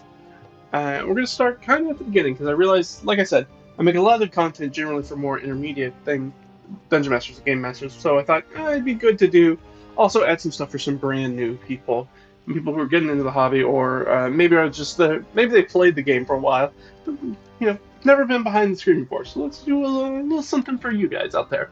So all of our veterans have probably bounced off and gone to something else. If you're still hanging around here and you're an experienced DM, hey, join us on the journey. I will let you know some of the stuff might be a little under your pay grade, but hey, refreshers on the basics are also useful. So let's go ahead and jump into it. So what I want to do is, so I know this whole stream is going to be just me talking ahead. Like I could show you the document, but it is just a whole bunch of bullet points, and then you'll be reading ahead. It's not that entertaining. Not as entertaining as my lovely face. So you guys just have to deal with my ugly bug. So, first section I want to talk about is what does it mean to be a GM, a game master, a dungeon master, a master of donjons, if you will, a maester of donjons. So, we're going to talk a little bit about like what a game master is. We're going to use the generic term. So, dungeon master is a copyrighted license, etc. Dungeons and Dragons thing. Game master tends to be the catch-all term. Different games call them different things. Storytellers, keepers, directors now, game masters, narrators sometimes. A lot of different chorus. Sometimes I think a chorus is called for it, and maybe arte, which is a very Greek themed one. I think they might just call it the chorus. I'm not sure off the top of my head. So we're gonna answer a little bit about what a game master is. Obviously, why do you need one in the games in a TTRPG? What they do. You'll also learn if it's right for you if you've never done any sort of dungeon mastering or game mastering before. Take a little bit of that. I think it's something everyone can do, including you if you haven't done it before, and everybody should try, including you if you haven't done it before. So we're gonna look a little bit at that, and then we're gonna get into all right, that is what it is, why you need them, what they do, and a little bit of how to be a good game master for your friends. Also use the term GM, which is just Game Master shortened in the same way that DM is Dungeon Master shortened. So it just rolls off the tongue a little bit easier. Makes things a little bit quicker. So, what are your roles? What's your role and your responsibilities as a Dungeon Master or Game Master? As you might expect from the title, you are the master of the dungeon and or game. So you're the person who runs the game. You are a player in the game, but you're not playing a player character in the game. So you are actually a third person. If you've played some of the games that are, think of it like this. I think this is probably an easier touch point for a lot of people. If you've ever played a Mario Party game, you've probably played a 3-on-1 minigame. That is it's kind of what a dungeon master or game master is that you're playing the game together. It's not head to head like a 3-on-1 is, but it is you are doing something different sometimes than the other three are. I'm thinking of some of the classic Mario Party mini games where it's not just you are doing the same thing that the other three are doing, but you're doing something slightly different, and you guys are working together. And in the case of Mario Party, working against each other. So, in simple terms, the DM or GM runs the game. You're the engine. Without the game master, the game doesn't go. You need them. They provide a whole bunch of the scaffolding, the rest of the gel that makes it all work. They're the muscles that make the body go. So TTRPGs are a unique type of game. Unlike most video and board games, almost anything you and your friends can dream up can be part of the game. So having a human arbiter, the game master, is critical for handling all those possibilities, the contradictions, the missing rules, and general shenanigans that is going to get burst from your friends' brains. They're going to do all of that. So you're kind of keeping everything moving. You, like I said, you're the engine. You're the thing that kind of drives the game. So this chimeric role of a game master can generally be boiled down, or has traditionally been boiled down, to three different heads on the same monster. You have your first head, which is the referee or judge, the second, which is the narrator or storyteller, and third one, the facilitator or host of the game.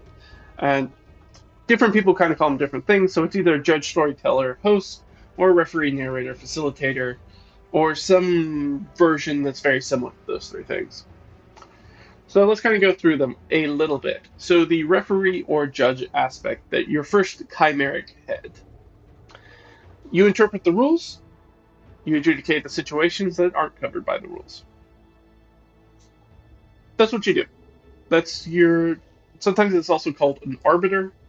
You're the referee, you're the judge, you are the person who, just in the way that a referee makes calls in a sports game, or a judge tries to interpret the meaning of the law case by case, in case law, that is what you're going to be doing. You're going to be interpreting the rules, because there are things what we call in the game as RAW and RAI, that's rules as written, and then rules as intended.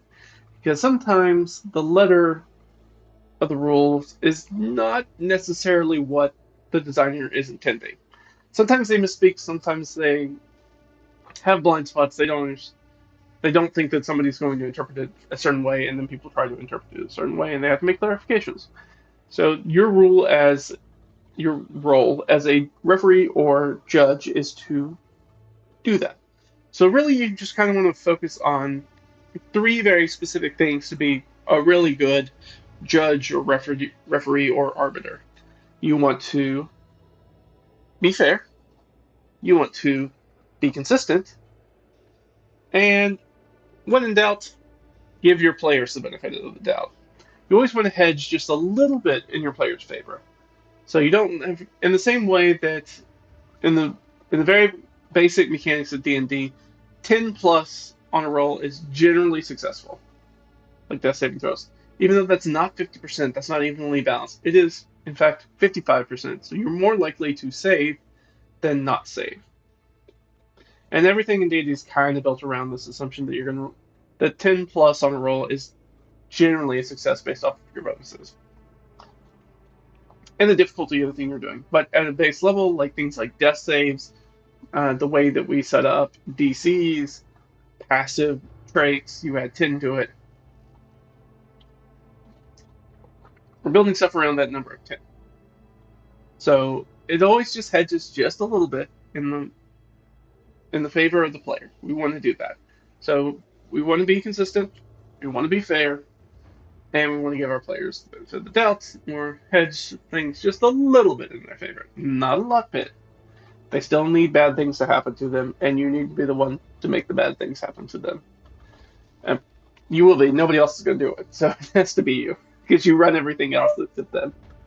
Now, once you have some experience, you can customize or homebrew rules to make your specific version of the game more fun or more in line with the type of game, the theme or genre of the game that you want to play. Common ones that kind of come up in 5e are things like, oh, well, drinking a potion's a bonus action rather than a standard action. Uh, which I think is a perfectly good homebrew rule that tons of people, in fact, I think most people use that homebrew rule because it really sucks to give up your entire turn to just get a few hit points back. It really does suck. Uh, but what I would say is that if it's your first time running or playing the game, try to run the rules pretty much as they are in the book for at least a session, hopefully a few sessions, and then you'll have your confidence about when you're making and interpreting the rules, adjudicating situations, and be like, maybe we tweak this thing a little bit. But I think it's really easy for a new Dungeon Master Game Master to jump in and immediately start homebrewing stuff. It's like I think you kind of before you get under the hood and start tweaking stuff, I think it really behooves all of us to sit down and play the game sort of at the basic level, how it's designed. And once you do that, now you have a better insight as to not just what to change, but why you're changing it and how to change it. And once you have the what, the why, and the how all together, then that gives you a lot more insight and a lot more acuity to make a better change, rather than just a freewheeling change that maybe is not a very good change, or doesn't do exactly what you thought it was going to do, or has some sort of weird side effect. So that is part one, being the referee or the judge.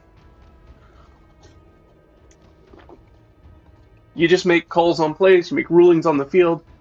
Whenever your players get into make up weird stuff that's not covered by the rules, you do your best to try to fairly consistently, and a little bit in your players' favor, hedge them to resolve any sort of situation or any sort of weird rules stuff. Because there's a lot of rules that are counterintuitive, they contradict each other, or they're just kind of missing.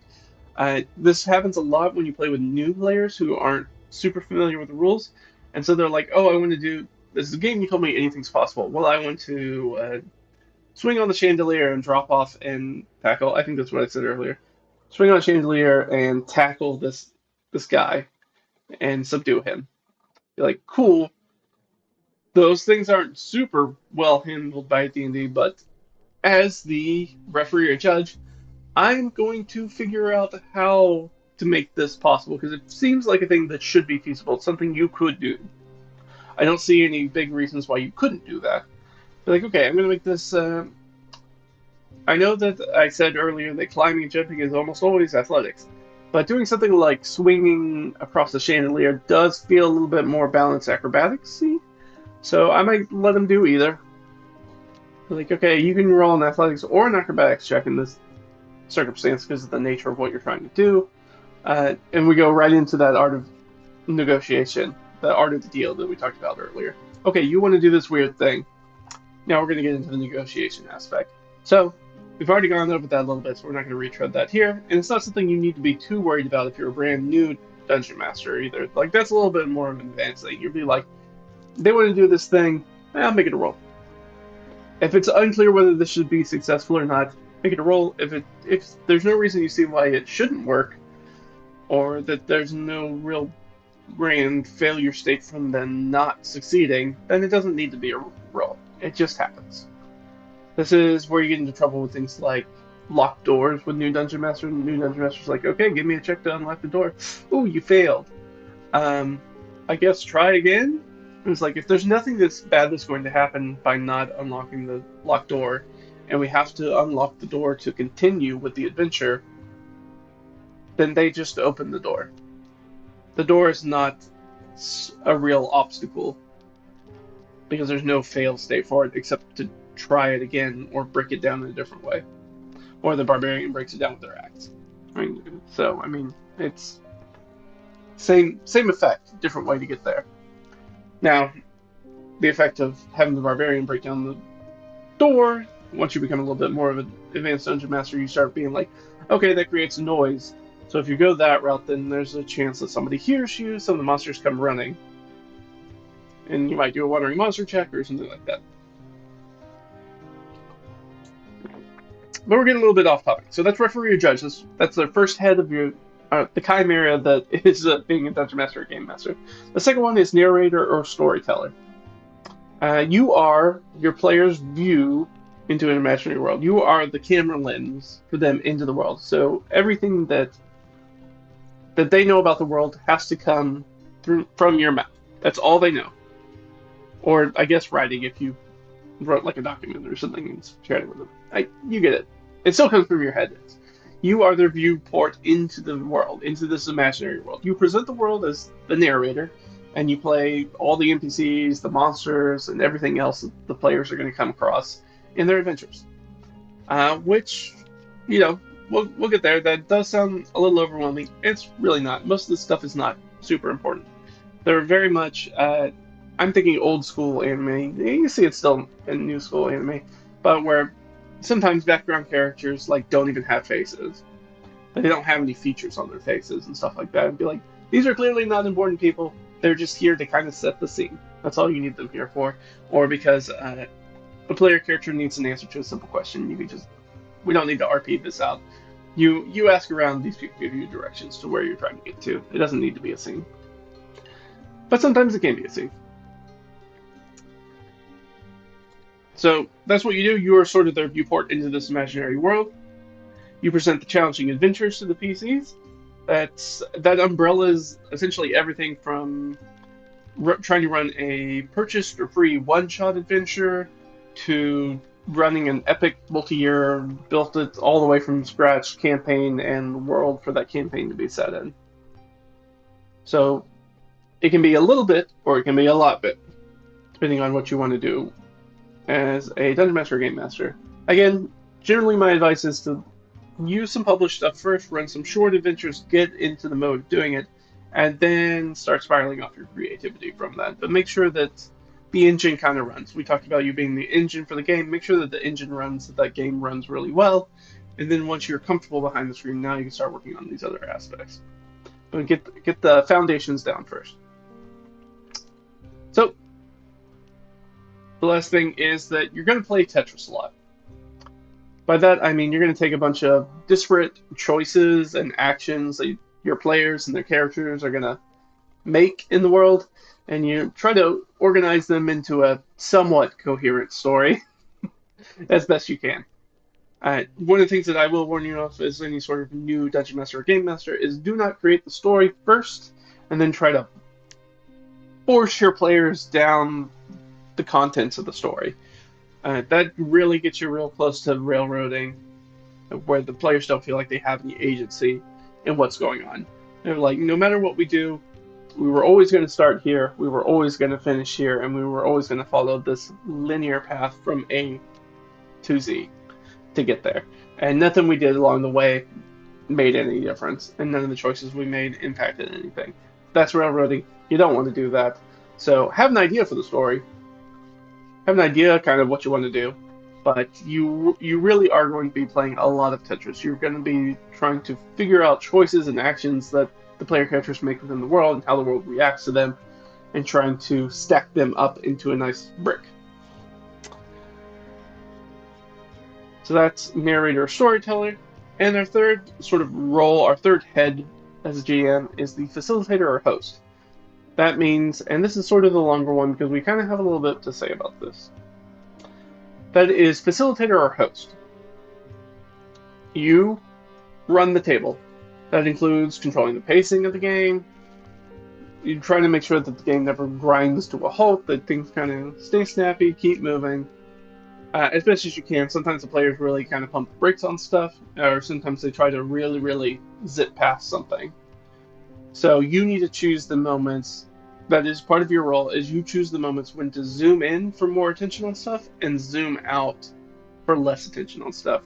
When you do like time skips, when you're like, oh, it takes you 3 days to travel here, nothing interesting, I don't want anything interesting to have happen during that time, or I don't want it to detract from what's going on, because that's not what we're trying to focus on in this game. So I'm going to zoom out and just be like, you guys get there in 3 days time, mark the rations off on your sheet or whatever.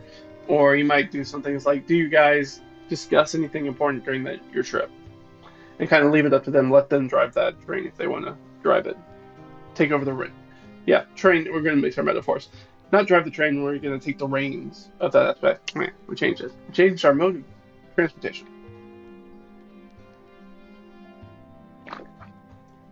So you're trying to, when do you focus in on stuff? When do you draw back and not focus on stuff, depending on what you're trying to do? Trying to work that pacing, making sure that everything's kind of zippy and fun. It doesn't get bogged down. People don't get too bored during it. Try to avoid that. And along with that, you want to ensure that each player has their moment at the table. They're going to take center stage of something. You want to keep each player engaged and make sure that everyone's voice is heard at the table. So it is a little bit of a, almost like teacher figure of authority in the game. Is not just things that happen within the game, but at that sort of meta layer is that I am sitting at a table with all my friends, and I also am in charge of ensuring that everybody sort of has an equitable space along the table in which they all are able to both have attention and have the players give them that space and attention. Some players are going to be boisterous, others are going to be kind of shy. You want to focus on preventing any one player's fun to come at the expense of another, and that includes yourself. So if you have what we call an instigator player archetype, we'll get into player archetypes later, and we've talked about it before, but we'll get into it in a different stream. An instigator is a type of player archetype. Usually most players have multiple archetypes. This is a person who is like, is always going to make sure that something happens. If nothing's happening, they're going to make something happen. This is the person who always pushes the big red button when they don't know what it's going to do. This is the person, sometimes they can be detrimental, or they can be like, I rob all the NPCs. That can be an instigator thing. Or I try to rob them in party. Classic instigator thing. So all of those is being like, okay, part of your job is also to sort of rein them in a little bit. That's their boisterous people. And also making sure that the players who are kind of shy, or maybe are new, or maybe aren't confident in what they're doing yet as a player, making sure that they still have an opportunity to be at the center stage, that there is something for them in the game that kind of highlights their player characters. Specifically, you try to do that, and you try to highlight, make sure that when there's a discussion among the players that are doing things, that person also has an opportunity. They don't have to do anything, but they always have the opportunity to have their 2 cents heard, essentially. And that kind of goes into the next point, which is we have these social roles and these logistical aspects of being a Dungeon Master, so we're going to lean in a little bit more on them. So there are logistical and social roles that a Dungeon Master or Game Master can fulfill that players sometimes expect the Game Master to handle as the figure of authority of the game. So keep hitting the mic. And things like scheduling sessions, things like hosting the game, like where you're going to play, providing refreshments for the game, handling disruptive players, all that sort of stuff. And oftentimes this is a thing that players will naturally assume that the Dungeon Master or Game Master is going to take care of, and many GMs fill some or all of those roles, but it's not your ironclad responsibility as a GM. Nothing about you being the GM means that you have to take care of all this additional stuff in addition to just prepping and running the game.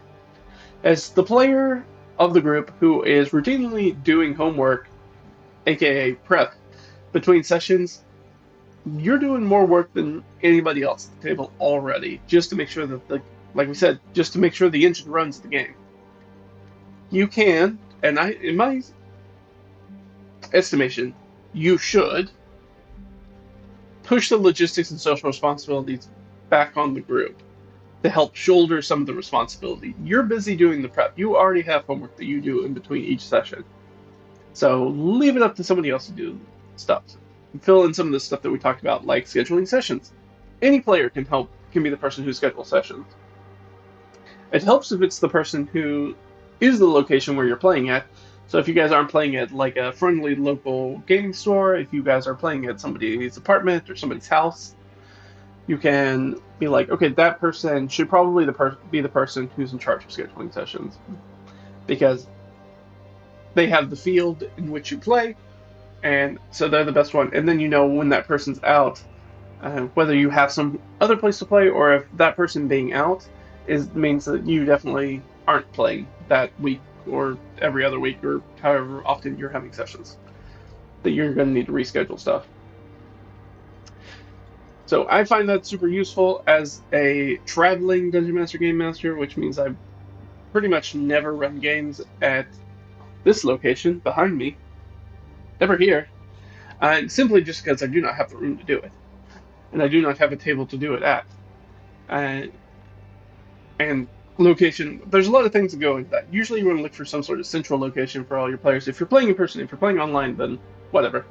None of this is going to be, well, it still depends on whether you are the person who has like Roll20 or Foundry or something else, or if it's somebody else who handles the room. So one of my friends has their own Roll20 room game server. I can't remember what Roll20 calls them. Has them, and so if I'm going to run something in there, then I mean they still have to do the setup for it because it's their account, not mine. But I could also run it, run something in my own. It's just they have assets and stuff, so it'd be more helpful to use their stuff. It's also not up to you to provide, and it's not up to the host to provide refreshments. That's something you guys need to handle as a group. Determine what you're going to do. Are we going to eat when we play? If so, does everybody bring their own thing? Are we all ordering together something? Are we all ordering pizzas? Who handles that? Who's choosing that? How do you guys pay for it? All that stuff. These are all stuff like just general friend group stuff that somebody else can handle. You do not need to handle as a game master. So a lot of the stuff that I'm like push that back, or a lot of things. Sometimes some of the social stuff like, oh, there's a disruptive player in the group, and it's like, well, I know as the dungeon master or game master, sometimes people will look to me and be like, you need to handle this disruptive player, and I don't disagree with that. I think I do, but I do think it's not just me, like other people. This is disrupting multiple people, maybe the entire groups say so.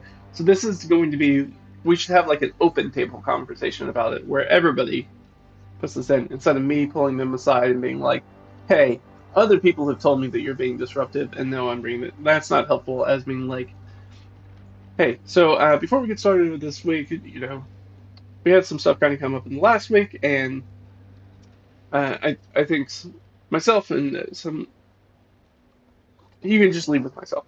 And, I see this as an issue. I think I'm kind of, have to throw other people under this. Be like, based off of the energy at the table last time, I feel like other people may feel the same way. And so we have this we just want to make sure that this issue isn't going or getting worse. Talking with you as a player, and then like at the end of the day, as the DM or GM, if you're going to boot somebody from the game, it does kind of fall on you, but that can also be a shared responsibility with whoever's hosting. So if you're playing at somebody else's home and they're hosting, then it kind of has to be a you and the host thing, being like, hey, so we just don't think it's working out. I don't think like our groups not meshing well together. And I don't think this is going to be a great game for you, and I don't think that the game's going well with you in it, unfortunately. So I think you'll find your game. I just don't think it's with us. And you have to have sort of a breakup, which is not fun. It's not a fun conversation. There's no way to get around sort of the awkwardness and stuff. So you definitely want to do that sort of. It helps to not have to do that yourself, especially if you're not the person who's also hosting. So I think talking about the three different things, which is referee or judge, narrator or storyteller, facilitator or host, those roles, you might get the sense, being a GM is overwhelming, especially if you've never done it before. That you're like, that sounds overwhelming. That's so much work. That's so much stuff to do. I'm not sure I'm built for that. This isn't something I can do. You may get that feeling. Now, I promise you can do it. It's really not that difficult most of the time. 90% of the time, it's super easy. You do a little bit of prep. You have some jokes with your friends. You drink some Mountain Dew. You eat some Doritos. You move on with your life. You kill some orcs. You rinse and repeat. So I do think that most people prefer to play a character rather than run the game. If you're a new DM or you're thinking about maybe running or think that you can't run it, I think you may find that you're going to discover that there is a lot of joy and reward in running games as a dungeon master or game master. There's a lot of fun to it.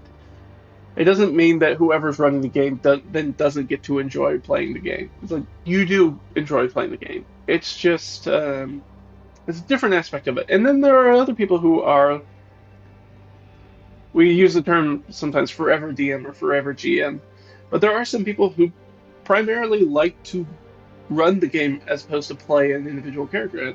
Those people do exist. They're not nearly as many as the opposite, but they do exist.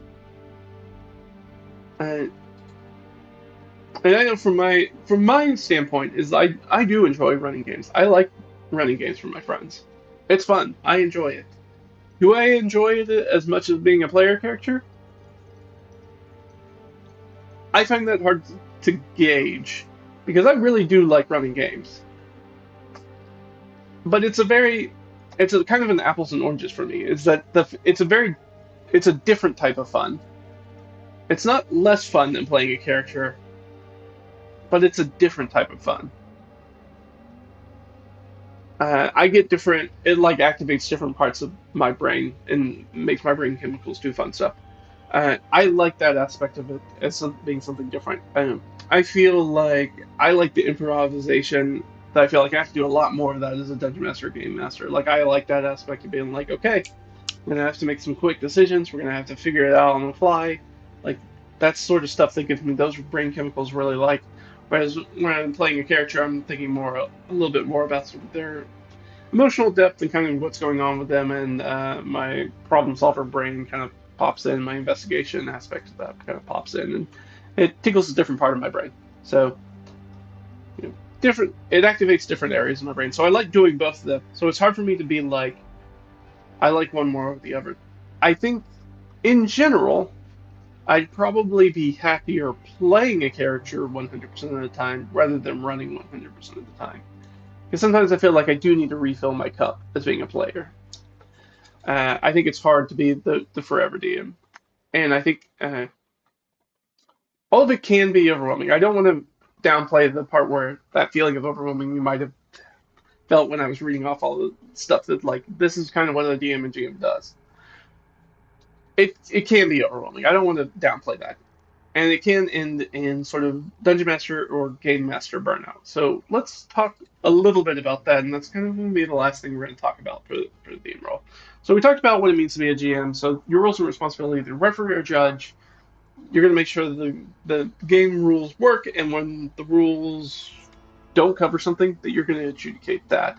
You're going to try to be fair and consistent and hedge a little bit in your player's favor. Not a lot, just a little bit. Don't go too much. You don't want to beat them too much into the mud. I'm very very guilty of doing that a lot of the time. I'll kick player characters to the curb very quickly and kick their teeth in. So in addition to being the referee, you're also going to be the narrator or storyteller. You're in charge of all the stuff. That's the NPCs, the worlds, the monsters. You control everything that's not this handful of player characters in the world.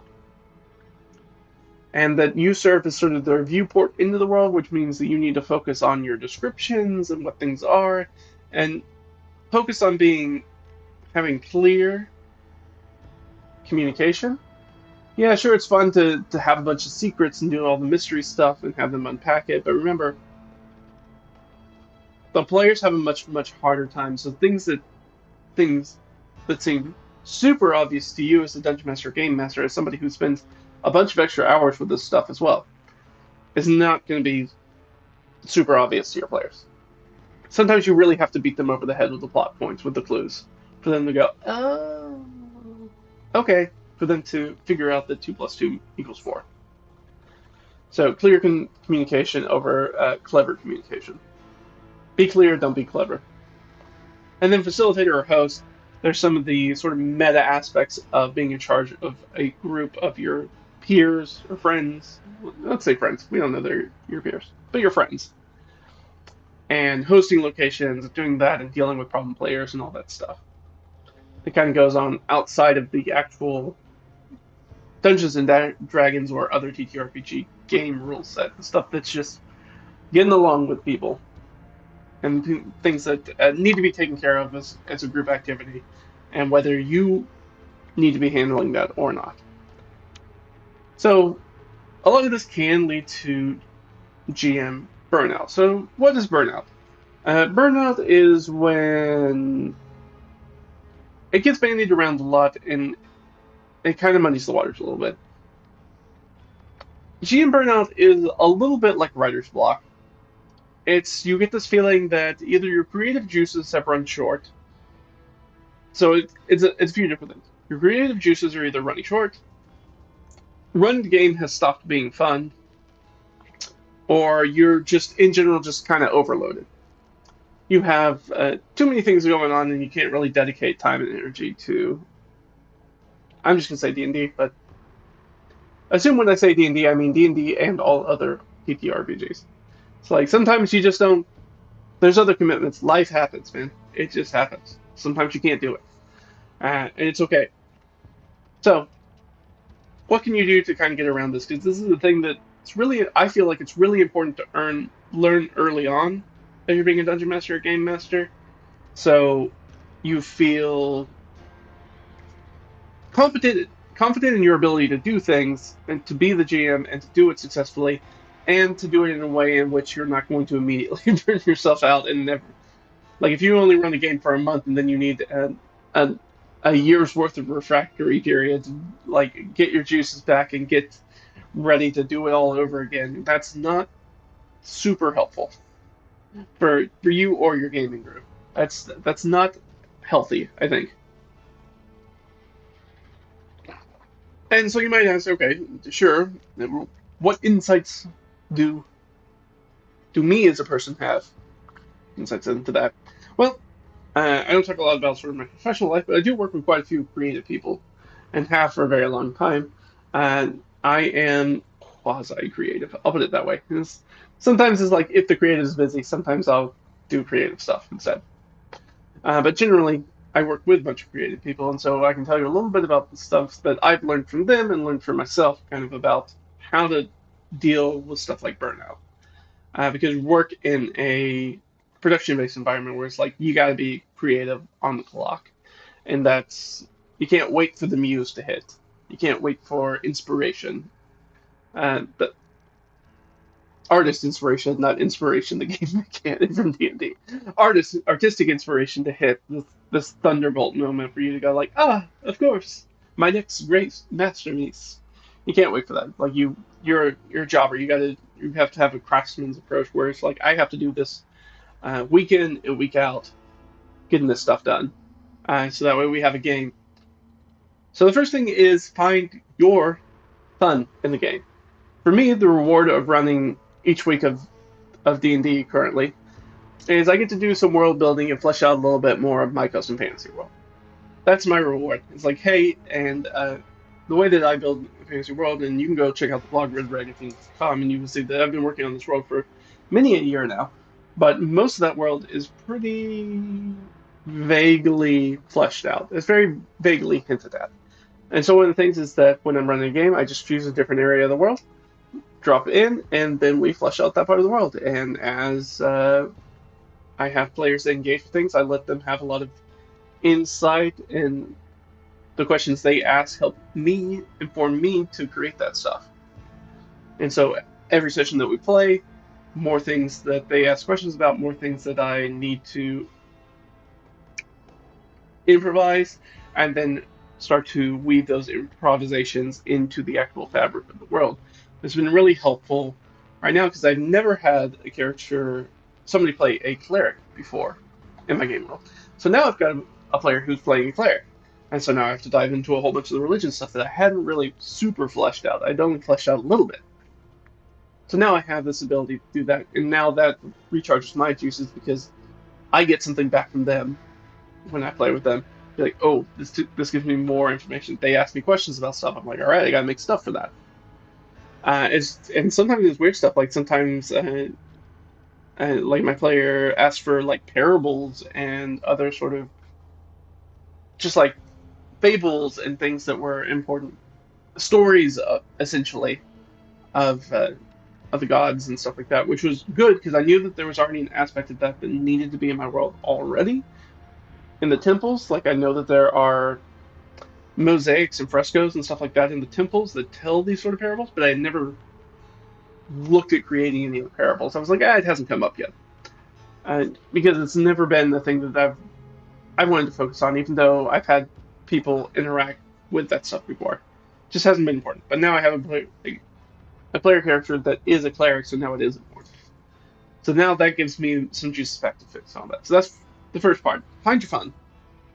Second part, this is gonna seem silly, but consume plenty of media. So you want to consume plenty of media, and it needs to be. I'm just gonna add this to my notes because I didn't put it in here. Diverse media. There we go. So do lots of diverse media. That means don't like if you only play uh, Dark. Maybe you're a big fan of like the Souls-like games. So you play a lot of Dark Souls. You played a ton of Elden Ring and all that stuff. Like that's all great, but if that's your only point of media intake, anything you make is going to be heavily inspired by that. Where it's like you need to not only just play other video games, but also like books, TV shows, movies, uh, comics, manga, anime, drawn. The more diverse history and the more diverse your sources, the less likely it's going to be. You have a lot of different touchstones to pull from and mix stuff together, and things won't look like a one-to-one carbon copy. Like if you only play Souls-like games and you're trying to make a TTRPG world, what do you think the likelihood is that you're essentially going to make a Dark Souls-like world? I think it's pretty high. You're going to make a lot of that stuff. You're going to remake a lot of that stuff, and it's going to feel super derivative, whether you care about that or not. But if you have a whole bunch of different things that you pull from, like, oh, there's a big difference between, let's say, if I had only played uh, Dark Souls type of video games, and I'd only played that, then we know everything's going to look like Dark Souls. Okay, what's something that's kind of like Dark Souls, but also different? We give it a different flavor. So I'm thinking there's an anime movie called Angel Egg, which set up in another sort of dead city. So it kind of gives you that, but very different sort of feel to Dark Souls. So you can take those things and kind of mix them together, and just having those two different points, you'll already have something that feels very distinctly different than either one of those things together. Hey, RPG Grandma, how you doing? Nice to see you.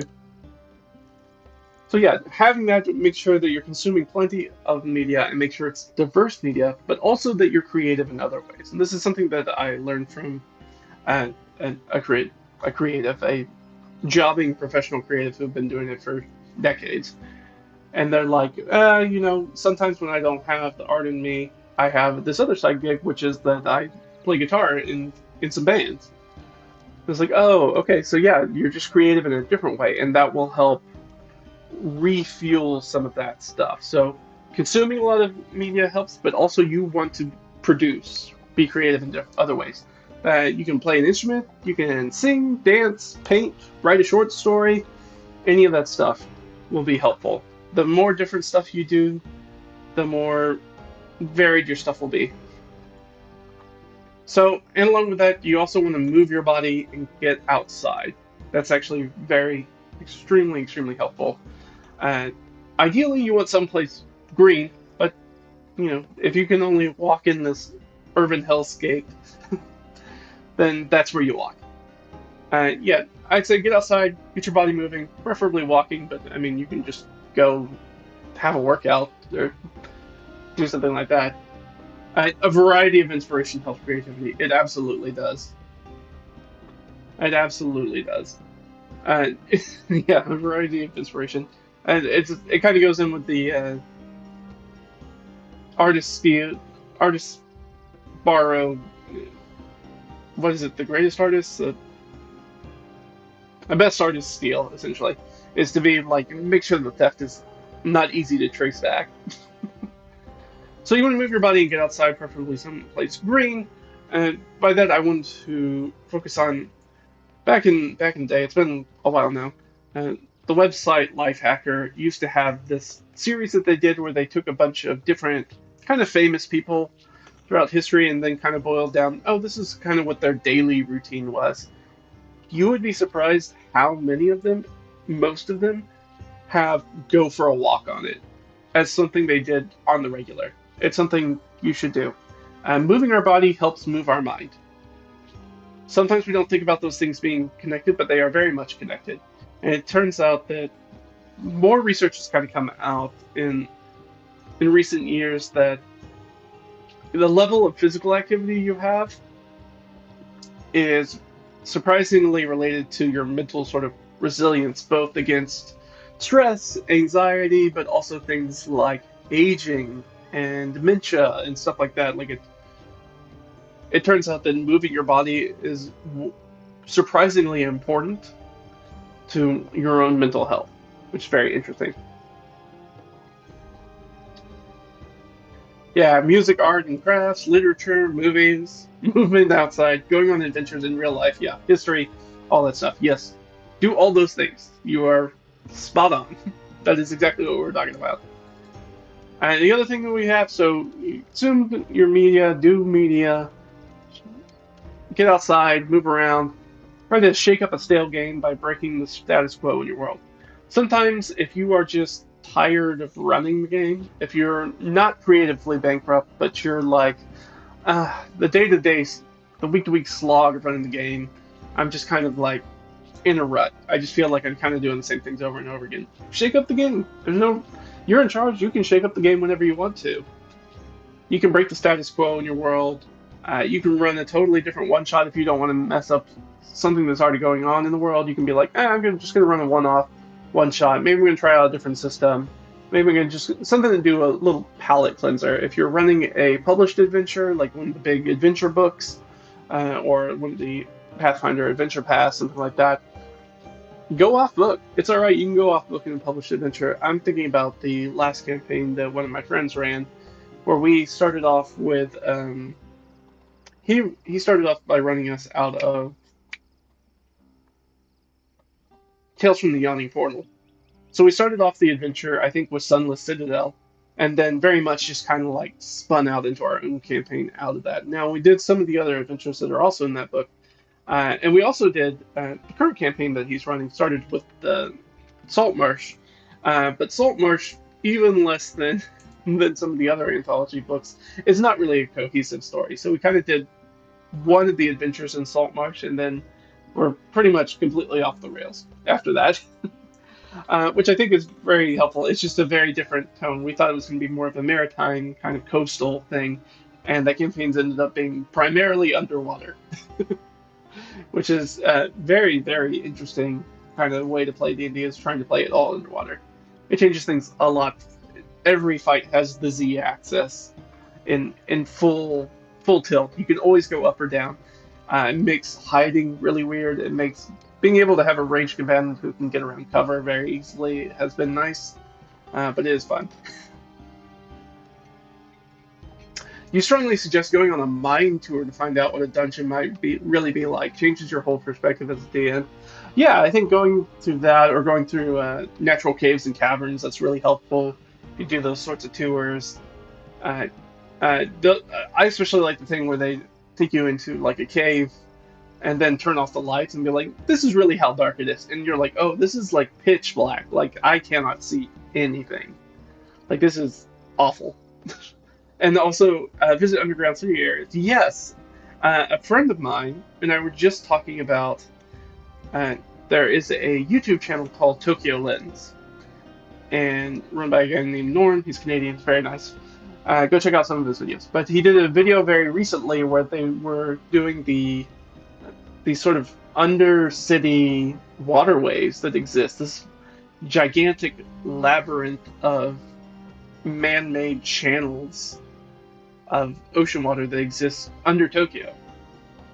And I was like, oh, and I was talking with my friend about it. It's like definitely in whatever next game or area I get to where can do something like this, I'm definitely using like something like this where they talk about like people get lost in those tunnels. It's not good. Like they're not well mapped. Like people don't know. Even the guides like I don't know how to get through those tunnels, so we can't go in there because we'll get lost and die in here. Oh, well that sounds really bad. Don't do that. So yeah, and it's okay to take a break is the last part. So we talked about, if you're creatively bankrupt, refire those juices by taking in media and then working creatively in a different area, and you'd be surprised how quickly that inspiration will kick you back into D&D or whatever you're trying to run as a dungeon master or game master. If running the game stops fine, shake up the stale game. Super easy way to do. Do that, run a palate cleanser, run a one-shot and something else. Jump systems if you want to. Be like, hey, I'm really interested in the Deadlands setting, so I'd like to run like a one-off in Deadlands. Maybe it's a 2 or 3 shot. Maybe it's like a full little adventure. Just try it out, and then we'll hop back into the main campaign. We will hop back into the main campaign. I just want to try this out as a little palate cleanser, and just kind of, or maybe you're like, oh, I don't have something. I'm not going to be done with this big dungeon before next week, so we're going to run one shot while I keep working on that in the background. So do that stuff, and then of course it's okay to take a break if you're just too busy. You can do those one shots like I said. Another good thing to do is ask one of the other players to run a one shot if you have multiple DMs in the group. If you don't have multiple DMs in the group, still try to get somebody else to run a one shot. It's the health of your gaming group will be much, much higher if you have multiple people in the group who will run games. It makes keeping the group together a lot easier, because then it's not like, oh, well, the DM's out, we can't do anything. They're like, no, we can run one shots, we can do other stuff, and as long as we have a place to play. But it's okay to take a break if you're too busy. Like I said, life happens.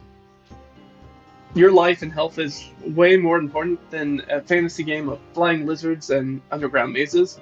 So take care of yourself first. It's very much you put the oxygen mask on yourself first, and then you help other people. So running a regular game is really difficult, especially if you're unprepared to do it. The best thing you can do is to build in breaks into a schedule. This is what I don't see a lot of dungeon masters, game masters do, is be like, you just have structured breaks in your gaming sessions. Into your breaks help too. It'd be like, oh, we're going to take a 15-minute break for everybody to use the bathroom and order food, get drinks, whatever. Get up, walk around, do that. But also, sessions, I'm going to come at it from a weekly session because that's generally the games that I like to play in. I like to play every week or run every week. And so sometimes it'll be like one of the things I learned early on is be like, hey, you can take like some months have like a 5th day in them. So if it's the day you run and you're like every 5th day, we're gonna take that off. Now ideally what you want to do is still meet up, so that way people stay regular. They don't start scheduling stuff for D&D nights. That's very helpful to keep the game running. So build in breaks. Be like, yeah, you can take a session off, but you can also be like, have a different player run a one shot so you can play. If you're one of those forever DMs, be like, hey, I want somebody else to run a one shot, just so I have an opportunity to play. You can also scrap TTRPGs altogether and be like, oh, we're gonna have a board game night. Oh, we're gonna go have. I played with one group where sometimes we'd be like, DM's just not feeling it today. We could push through it, like drive a train through it and have a really mediocre session. It's like, or, let's just go see a movie. There's a movie out there I want to see, so we're all just going to go watch a movie instead. We're all just going to go to the theater and watch a movie. That's perfectly fine, too. So, that's something that I don't see a lot of Dungeon Master game masters do, is like build in breaks. Like, up front, be like, and we're not going to be playing next week because I'm going to take it off. And you can always just tell them it's because, you need a little extra prep time if you want to do that. If you don't want to, or you can just be really honest about it and be like, I'm just feeling a little under it. I got a bunch of other stuff that's kind of going on. I just need to take an extra week. So why don't we play some board games or something like that next week? And I also don't want you as a dungeon master to be too hard on yourself. I really want to highlight this. Most campaigns and gaming groups fizzle out over time. It doesn't matter who's running the game or how awesome it is. They just fall apart. It's part of the narrative. Most campaigns don't ever finish. Like like most like north of 80%. Like most games you play in and or run will not finish. Like they will not be brought to a fulfilling narrative closure. That's one of the things where I was like, I don't necessarily focus that much on the story of the game. I don't want to put it on a pedestal, uh, because the likelihood that we're going to actually complete it is so low that I really focus more on having fun, playing a fun game with my friends. That also has a story, and I like the story, and I think it is important. It's nice to have that narrative undertone, that through line through all of it, that kind of keeps you going. But at the end of the day, for me, it's a game first, and this collaborative storytelling experience second. And don't forget that, like, if the whole table is feeling meh about the game, like if it's not just a you thing, sometimes you're like, I'm just kind of tired of running this game. Sometimes that everybody's tired of playing the game too. If they feel like stuck in a rut, like things aren't going, you can try to do the shake up, like try to do the shake up.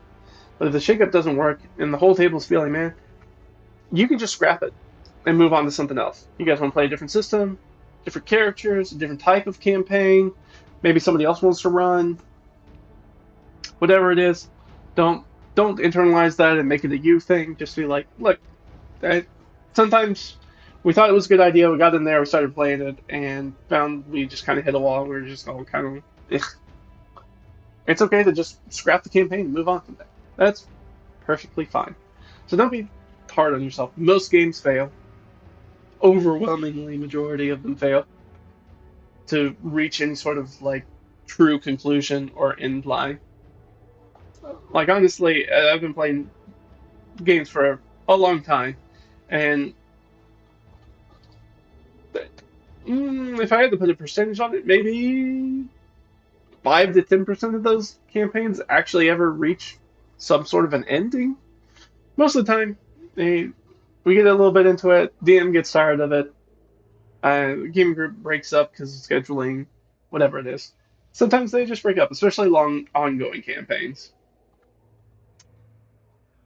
A fun fact: in the original supplement for D&D, gnomes and kobolds have underwater subterranean cities, but no modern players have experienced that. Oh, yeah. Actually, I wasn't even familiar with that. Not underwater, underground cities. That's an interesting one. I didn't know about that. I didn't. Obviously, they have subterranean cities, but I didn't know anything about underwater subterranean cities.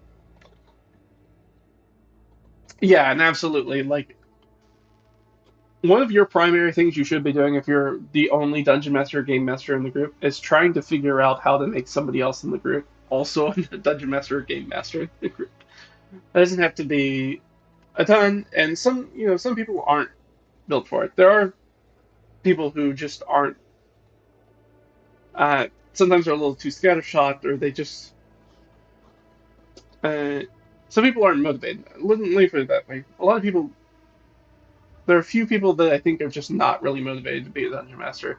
That look at the work and they're like, that's just not work I'm willing to do, or feel like I have the time to do, or whatever it is. But I think most people can run games, and I think it's a lot easier than people think that it is. The truth is they're running D&D or another TTRPG. Like the week in week out of running the game is actually not that much work most of the time. Once the game gets going, it's sort of like trying to fly a kite. Like the most difficult part of flying a kite is trying to get the kite in the air. Once the kite's in the air, the wind kind of takes care of it. The kite itself just kind of takes care of it with wind resistance and lift. Once it's up there, you can kind of do whatever you want with it. You can move it around, and sure, like every once in a while, it's going to take a stupendous crash and dive into the earth and maybe break itself, or maybe just at least hit on the ground. Then you got to figure out how to get it back up in the air. But most of the time, it powers itself. and you're just trying to keep it basically on rails. You're just trying to keep it tethered to the world. It's good to play other stuff or do other stuff from time to time. Your group does way more than TTRPGs. You GM the TTRPGs, one shots, different games, usually for the group. Another DM runs 1E. Yeah, so if you have different people who have different games that they like to run, and the group that's open to other gaming systems, then yeah, that's super helpful. Yeah, like I know I played for a long time with a group where uh, I would run like 5e stuff, but he always wanted to run Pathfinder stuff. And so he would always run Pathfinder stuff, and I would run the D&D stuff, or Savage Worlds, or some other system. But he would run, if we were going to do Pathfinder, or if we were going to do World of Darkness, he'd run those games. So having different people who are comfortable running different systems is also really helpful, too.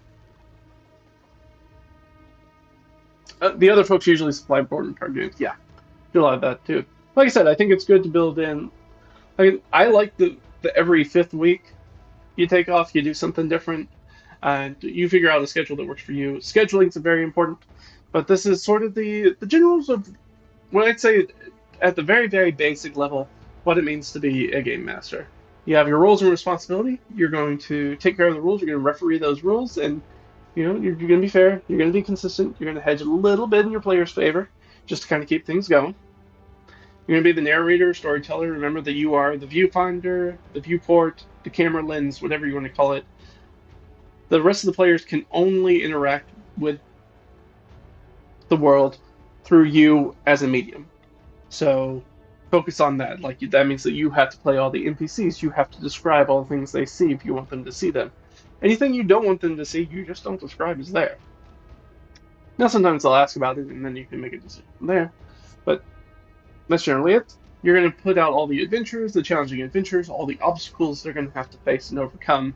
And you're going to take all the weird stuff that they try, all the bizarre things they do, all the shenanigans they get up to, all the choices they make while they're playing, all the monsters they slay, NPCs they befriend, and stitch it together into some sort of cohesive overall story or narrative that represents the campaign. And then you're going to be facilitator or host. You run the table, you control the logistics of the game, you ensure that all the players have their own moments in it, when to take breaks, how long sessions are, etc. Making sure that there's not one player who gets left behind because they're a little bit too shy, or that you don't have one player who's really loud and boisterous who kind of strong arms and bowls over everybody at the table. You're trying to make sure that everybody has an equitable experience at the table. You also have some of those logistical and social rules, which dealing with the problem players, and when you should take over things like hosting the game or providing refreshments, and then when do you push that back on your players? Because remember that you also have homework outside of the game, or most players don't really have any homework outside of the game. So it'd be like, then you guys are in charge of doing the scheduling, of figuring out what we're going to eat and drink, doing all that stuff, all that stuff too. I don't think that should be a DM only task. In fact, I think it should not be a DM task. I think it should be something that the other players should be handling at the table, because your GM's already doing a bunch of work just to make sure that the game runs. And then we went to end it out with talking a little bit about GM burnout, because I think that GM burnout is something that we think about as an afterthought for new GMs, when I think really we should be talking to new dungeon masters and game masters up front. Like, here's a thing that's probably going to happen to you if you get into running games. You're going to have to work against burnout. And so making sure that you find your own fun in the game, so the game stays fun for you, that you consume plenty of diverse media, that you're creative in other ways other than just being the dungeon master, that you move your body and you get outside, and those taking care of your physical body, which takes care of your mental body, your mental self in its own way, that you shake up a stale game in whatever ways. Like, hey, if you're tired of this town and you're tired of everything that's happening in it, man, I don't know, a roaming horde of orcs attack the town. You'd be like, I'm just going to force the players out of the town. I'm tired of dealing with this town. I don't want to play in it anymore. So a whole bunch of orcs are just going to attack the town and really savage this place. And player characters will get here, but then half the town's been burned and they don't have any of the resources they wanted here, etc. And now they have a built-in adventure like go deal with those orcs. If you want to, shake up that stale game, shake up the status quo in your world, get off book if you're doing a published adventure. Sometimes published adventures can get a little tedious, so just going off book, just being like, we're going to do something completely different. Sometimes it can be just like a one-shot that's outside of the book, and you come back to the published story, or something weird happens because of player shenanigans, and you're like, well, this published adventure is not going to work anymore because you have had a critical misstep. As somebody who was in a player group in which we totally made one of those critical missteps in Horde of the Dragon Queen, I think, where we missed picking up like a key or clue somewhere in one of the dungeons, and our DM didn't find out about it until like sessions later that was important, and then was like, well, we're in the pickle now because you were supposed to have this thing, and you guys definitely did not get that. So I don't know what to do. And then be like, we're just gonna go off book. And running a regular game is really difficult, so I do think it behooves you to take some breaks every once in a while. Like I said, I like the every 5th week in a month that you take off. I think that only comes up like a handful of times throughout the year, and it's sort of just built in.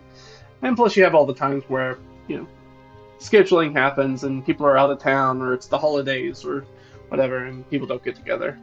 So that, and then ending out with like, don't be too hard on yourself. It's really easy, especially as a new Dungeon Master, to be really, really critical of yourself. Because especially if you're trying to measure yourself up against the Matt Mercers, the Brennan Lee Mulligans, the professional DMs that have, remember, entire crews of people helping them behind them, and also it's their job to do this. It's likely not your job, and you likely don't have anywhere from 10 to 50 people behind you helping you do it week in, week out. So the stakes are lower. Take it easy on yourself. It's fine. You're not a professional actor and improviser with an entire flotilla of people behind you and support helping you making it happen. So don't be hard on yourself. Most campaigns kind of peter out and game groups fall apart anyways. So it happens. And it doesn't mean that you're a bad Dungeon Master or Game Master if it happens to you. Sometimes the games, everybody at the table just kind of goes, meh, this was not the campaign we thought it was going to be. It just kind of took a weird turn and we're not all interested anymore. We're all feeling a little burned out by it. Can we just like maybe go do something else? Be like, yeah, let's drop this and just jump in and play a different game. Or, if you have multiple people in your group who are willing to Dungeon Master or Game Master, you can always spread it out. I will say, as somebody who has both run and played in groups that try to run multiple campaigns at the same time, it's very difficult. That is not for the faint of heart. You really have to have people who really enjoy D&D or TTRPG and really have a lot invested into it, or else they're just not going to keep it straight, and it's going to be really difficult. You co-DM when you have over 8 players. That way the info is readily available for the main DM. Helper helps new players, track HP for all the players, etc. Introduce Orc Opera. Yeah, introduce Orc Opera. Why not? Wow, over 8 players is a ton. That's a lot to keep straight. Now, it sounds like you played a lot of older stuff, like doing a little bit more OSE, a little bit more 1E, stuff like that, where having a group of even like a dozen players for one GM is not, or one Dungeon Master is not super difficult. But again, those old games have a lot, those old editions have a lot more stuff in it. Having things like callers and side initiative and all this stuff helps out a lot. And trying to run 2024 D&D for 8+ players would be tough. I've run for a few groups that are quite that large. I don't have any fun. My preferred level is 3 players. That's my sweet spot. I think that's when D&D really hums at its best, at least contemporary D&D. Yeah, and don't worry about it too much. Just have fun. Yeah, no, I think that is the takeaway from all of this. At the end of the day, you're playing a game with your friends. Presumably, you play a game to have fun. So fun should be first and foremost on your mind. It's not necessarily, you'll notice in what we talked about, the role of a DM or GM is, I don't believe that your role as DM or GM is to ensure that everybody else has fun. Because I think you should also want to have fun. So I think that that should be a primary motivating factor for you. So you should put the stuff that you find fun in the game, and everybody should bring the stuff that they find fun in the game. And so if everybody's bringing fun into the game, then the game should be fun without having to work too hard at it. Yeah, fun is different at different tables, and that's okay. Yeah, different people play different games in different styles. Totally, totally fine. And I think that's probably what we're going to focus on a little bit in the next time that I do one of these super newbie-based Dungeon Master, Game Master things. We're going to look at some different styles and like goals of play. Look at some of that stuff. Maybe what makes running the game easier. We'll get into a little bit more than nuts and bolts. This is very much a top level, like what it means to be a DM. But I think that's everything for this one. Thank you guys for hanging out with me. Hopefully you enjoyed our 5 sort of quick hits for our quick ways to level up if you're an intermediate or advanced Dungeon Master Game Master, our Art of the Deal, the Miser's Touch, the 38 Special, the Mechanics Pick and Mix, and the Self-Fulfilling Role. And then if you're a new DM or GM and you got all the information we just talked about the role and what it means is doing that, like I said, I'm gonna try to add in a little bit more of these, so we get some stuff in here on the channel, get some content on the channel for brand new baby Dungeon Masters and Game Masters, and it's not old, hardened people looking for advice on just how to get that extra 20% out of the game. We focus a little bit more on that first 80% of just understanding how to run the game. But that's it for me. Thanks for hanging out with me, guys. This is always fun. And as far as I know, we'll be doing this next week, so we'll hop back in and do it again. But thanks for hanging out with me. Of course, if you guys have any questions or comments, you just throw them down in the box below. And I'll see you guys next time. Alright? Bye-bye.